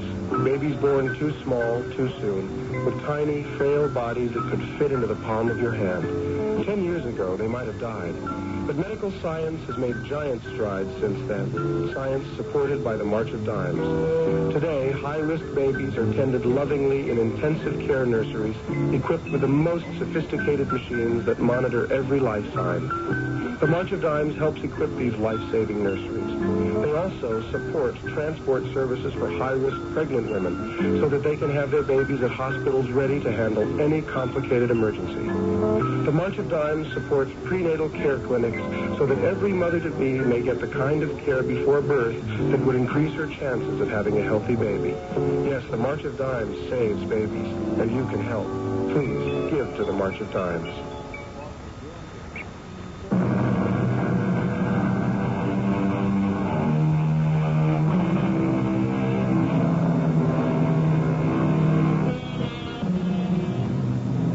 Sometimes we must get down to the most elementary of basics. Are there sharks in the water? Someone has to go in and find out. Is the mushroom poisonous? Someone has to taste it. Will the bridge hold our weight? Someone has to venture across it. Especially if the satisfaction of his curiosity is what he does to earn his living. But you can't go out there where they found the professor. I have to. Why? I don't think I can explain. Well, then it doesn't make sense. Well, it does to me. Look, if I let this go by, it'll bother me for the rest of my life. But if you go, there may not be very much time left in the rest of your life. You know, I wish I'd met a girl like you earlier. Really? Well, maybe it's for the best. I wouldn't have made you happy either. Roy, you're actually going out there? Yes. You really haven't told me why. Professor Davis told you. Didn't you hear him on the tape? He spoke of the voice of the sirens. He means the song of the sirens. Who lured the sailors to their death. Surely you must realize that. Yes, but when the sirens sing, there are always guys like me and Professor Davis who have to listen. But you know it can be fatal. We can't help ourselves. Why not? Do you know the songs the sirens sing? That song is whatever happens to be your heart's desire. That's what you hear. That's why you listen. And is that why you die? It can't be helped.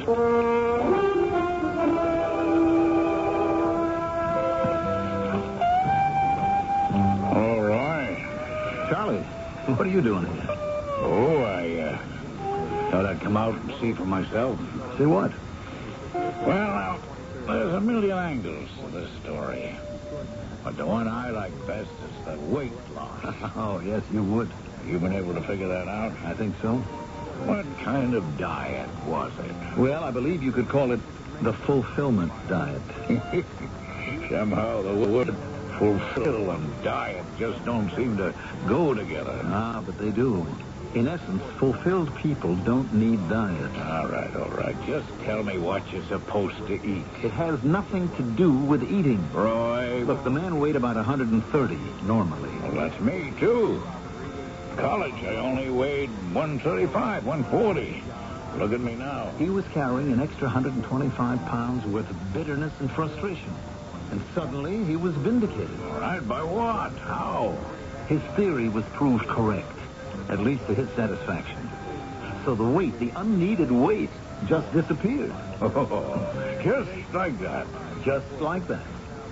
So what good does this do me? Charlie, what bitterness? What frustrations are giving you that stomach? Oh, hey, listen, I'm a perfectly happy, well-adjusted person. Sure. Well, maybe not.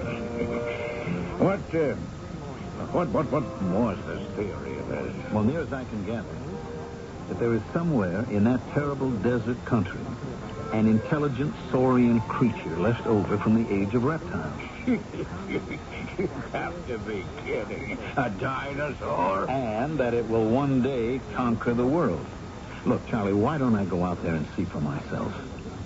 Roy, you asked me to find out what kind of experiments chemical warfare was running in that place, right? Did you? Putting one thing together after another, it now starts to make a certain kind of sense. They were experimenting with hallucinatory agents. Can you be sure? Well, it's only an educated guess.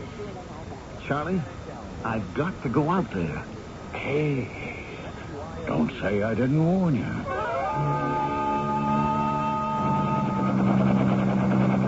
Yes, sir. Right down there's where I found him. You're sure? There's my landmark, that rocky blacktop hill. Yes, sir, that's it. I'll just settle down.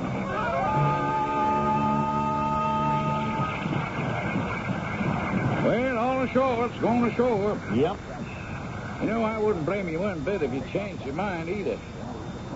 You won't? Okay, I'll give you a hand unloading your stuff. You got enough food and water here to last you a month. Where do you want to set up the tent? It doesn't matter. Well, I don't see what can bother you out here. This is such miserable country, even the rattlesnakes don't want any part of it. Listen. Huh? What? Don't you hear it? All as I can hear is the wind. You don't hear that? Don't tell me you was starting to lose your marbles already. Just listen. If you had any brains, you'd get back on that copter. Chadwick, tell me. Do you have everything you want? What kind of question is that? Can you answer it? Well, if I think about it, I guess I do.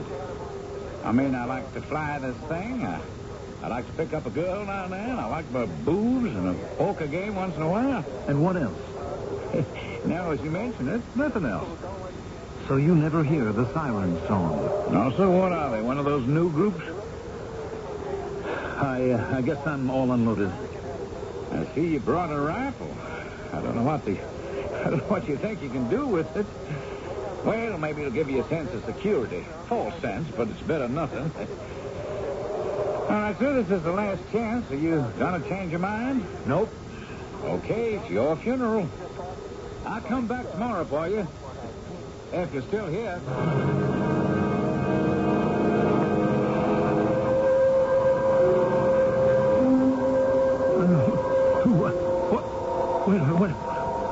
What the?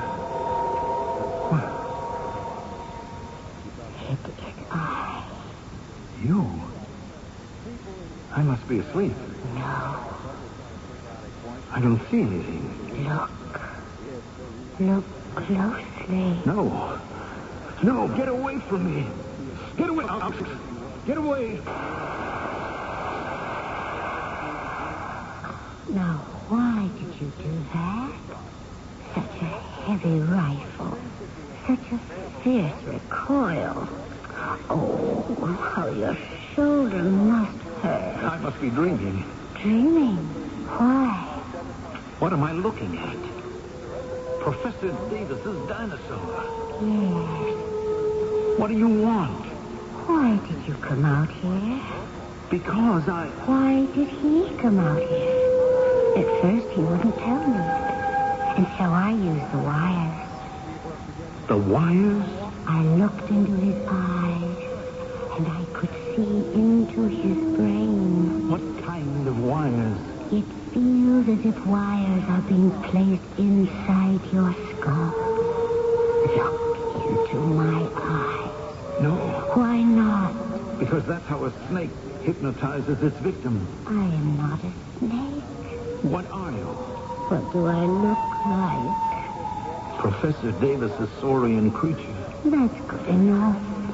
Why do you want to conquer the world? Who said I wanted to? Professor Davis. Perhaps it was because he wanted me to do that. Why?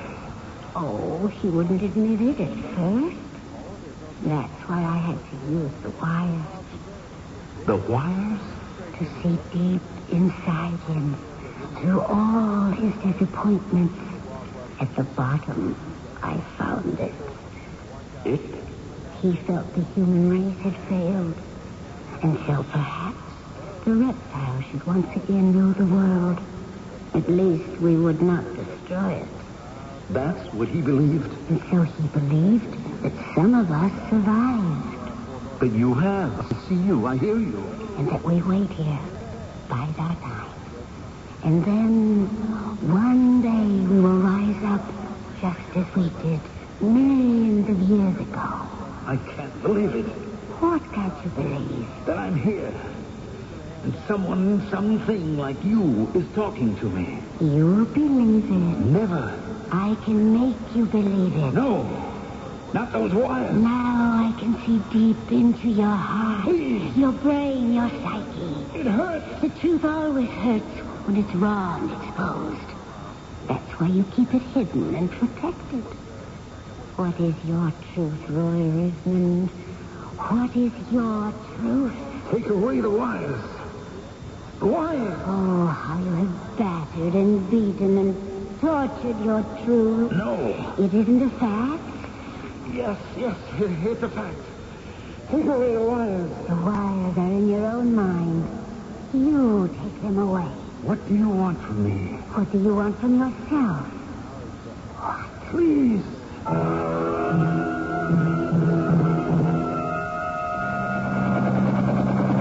Chadwick, on base. I see something. Yeah, it's a body. A man's body. Could be Rismond. And I think he's alive. I'm going down to take a look. The wires. I don't want the wires. Roy, it's me, Polly. You're in the hospital. They're coming after us. Who? They're coming after us. Who's coming, Roy? They're Tell coming. me. All those people we lied to and cheated. All the stories I wrote that weren't so. All the people I used. Especially women. My wife. Both wives. And a girl named Polly. Oh, I didn't mind, Roy. I threw it away. I could have done very good things, important things. I could have been somebody. You are somebody, Roy. I'm a reporter for a scandal sheet. I could have written things, but I threw it away. I threw it all away. Oh. Roommate 17, Miss Harris. Yes, doctor. No change in pulse, respiration, temperature. He's still delirious. Yes, doctor, I'll let you know. Roy. Oh, Roy, can you hear me? That's why it's coming back. The age of the reptiles. The age of the reptiles? No, it's not coming back. It isn't? No. We're going back. We're becoming what they were. Mindless creatures, tearing away at each other. Oh, no, that isn't true, Roy. It isn't true of all of us. But of too many of us. But it doesn't have to be true of any of us. She saw into me. Deep into me. With the wires. She saw everything. We can all change. Listen to me. We can all change. It's too late. No, Roy, not if we try. I can help you, Roy. I don't know. You just go to sleep. Go to sleep. Don't dream. Just forget. Forget all of it. The sirens and the snakes and the reptiles and Professor Davis. Forget all of it. It was all just a bad dream. Forget it. I'll help you forget it.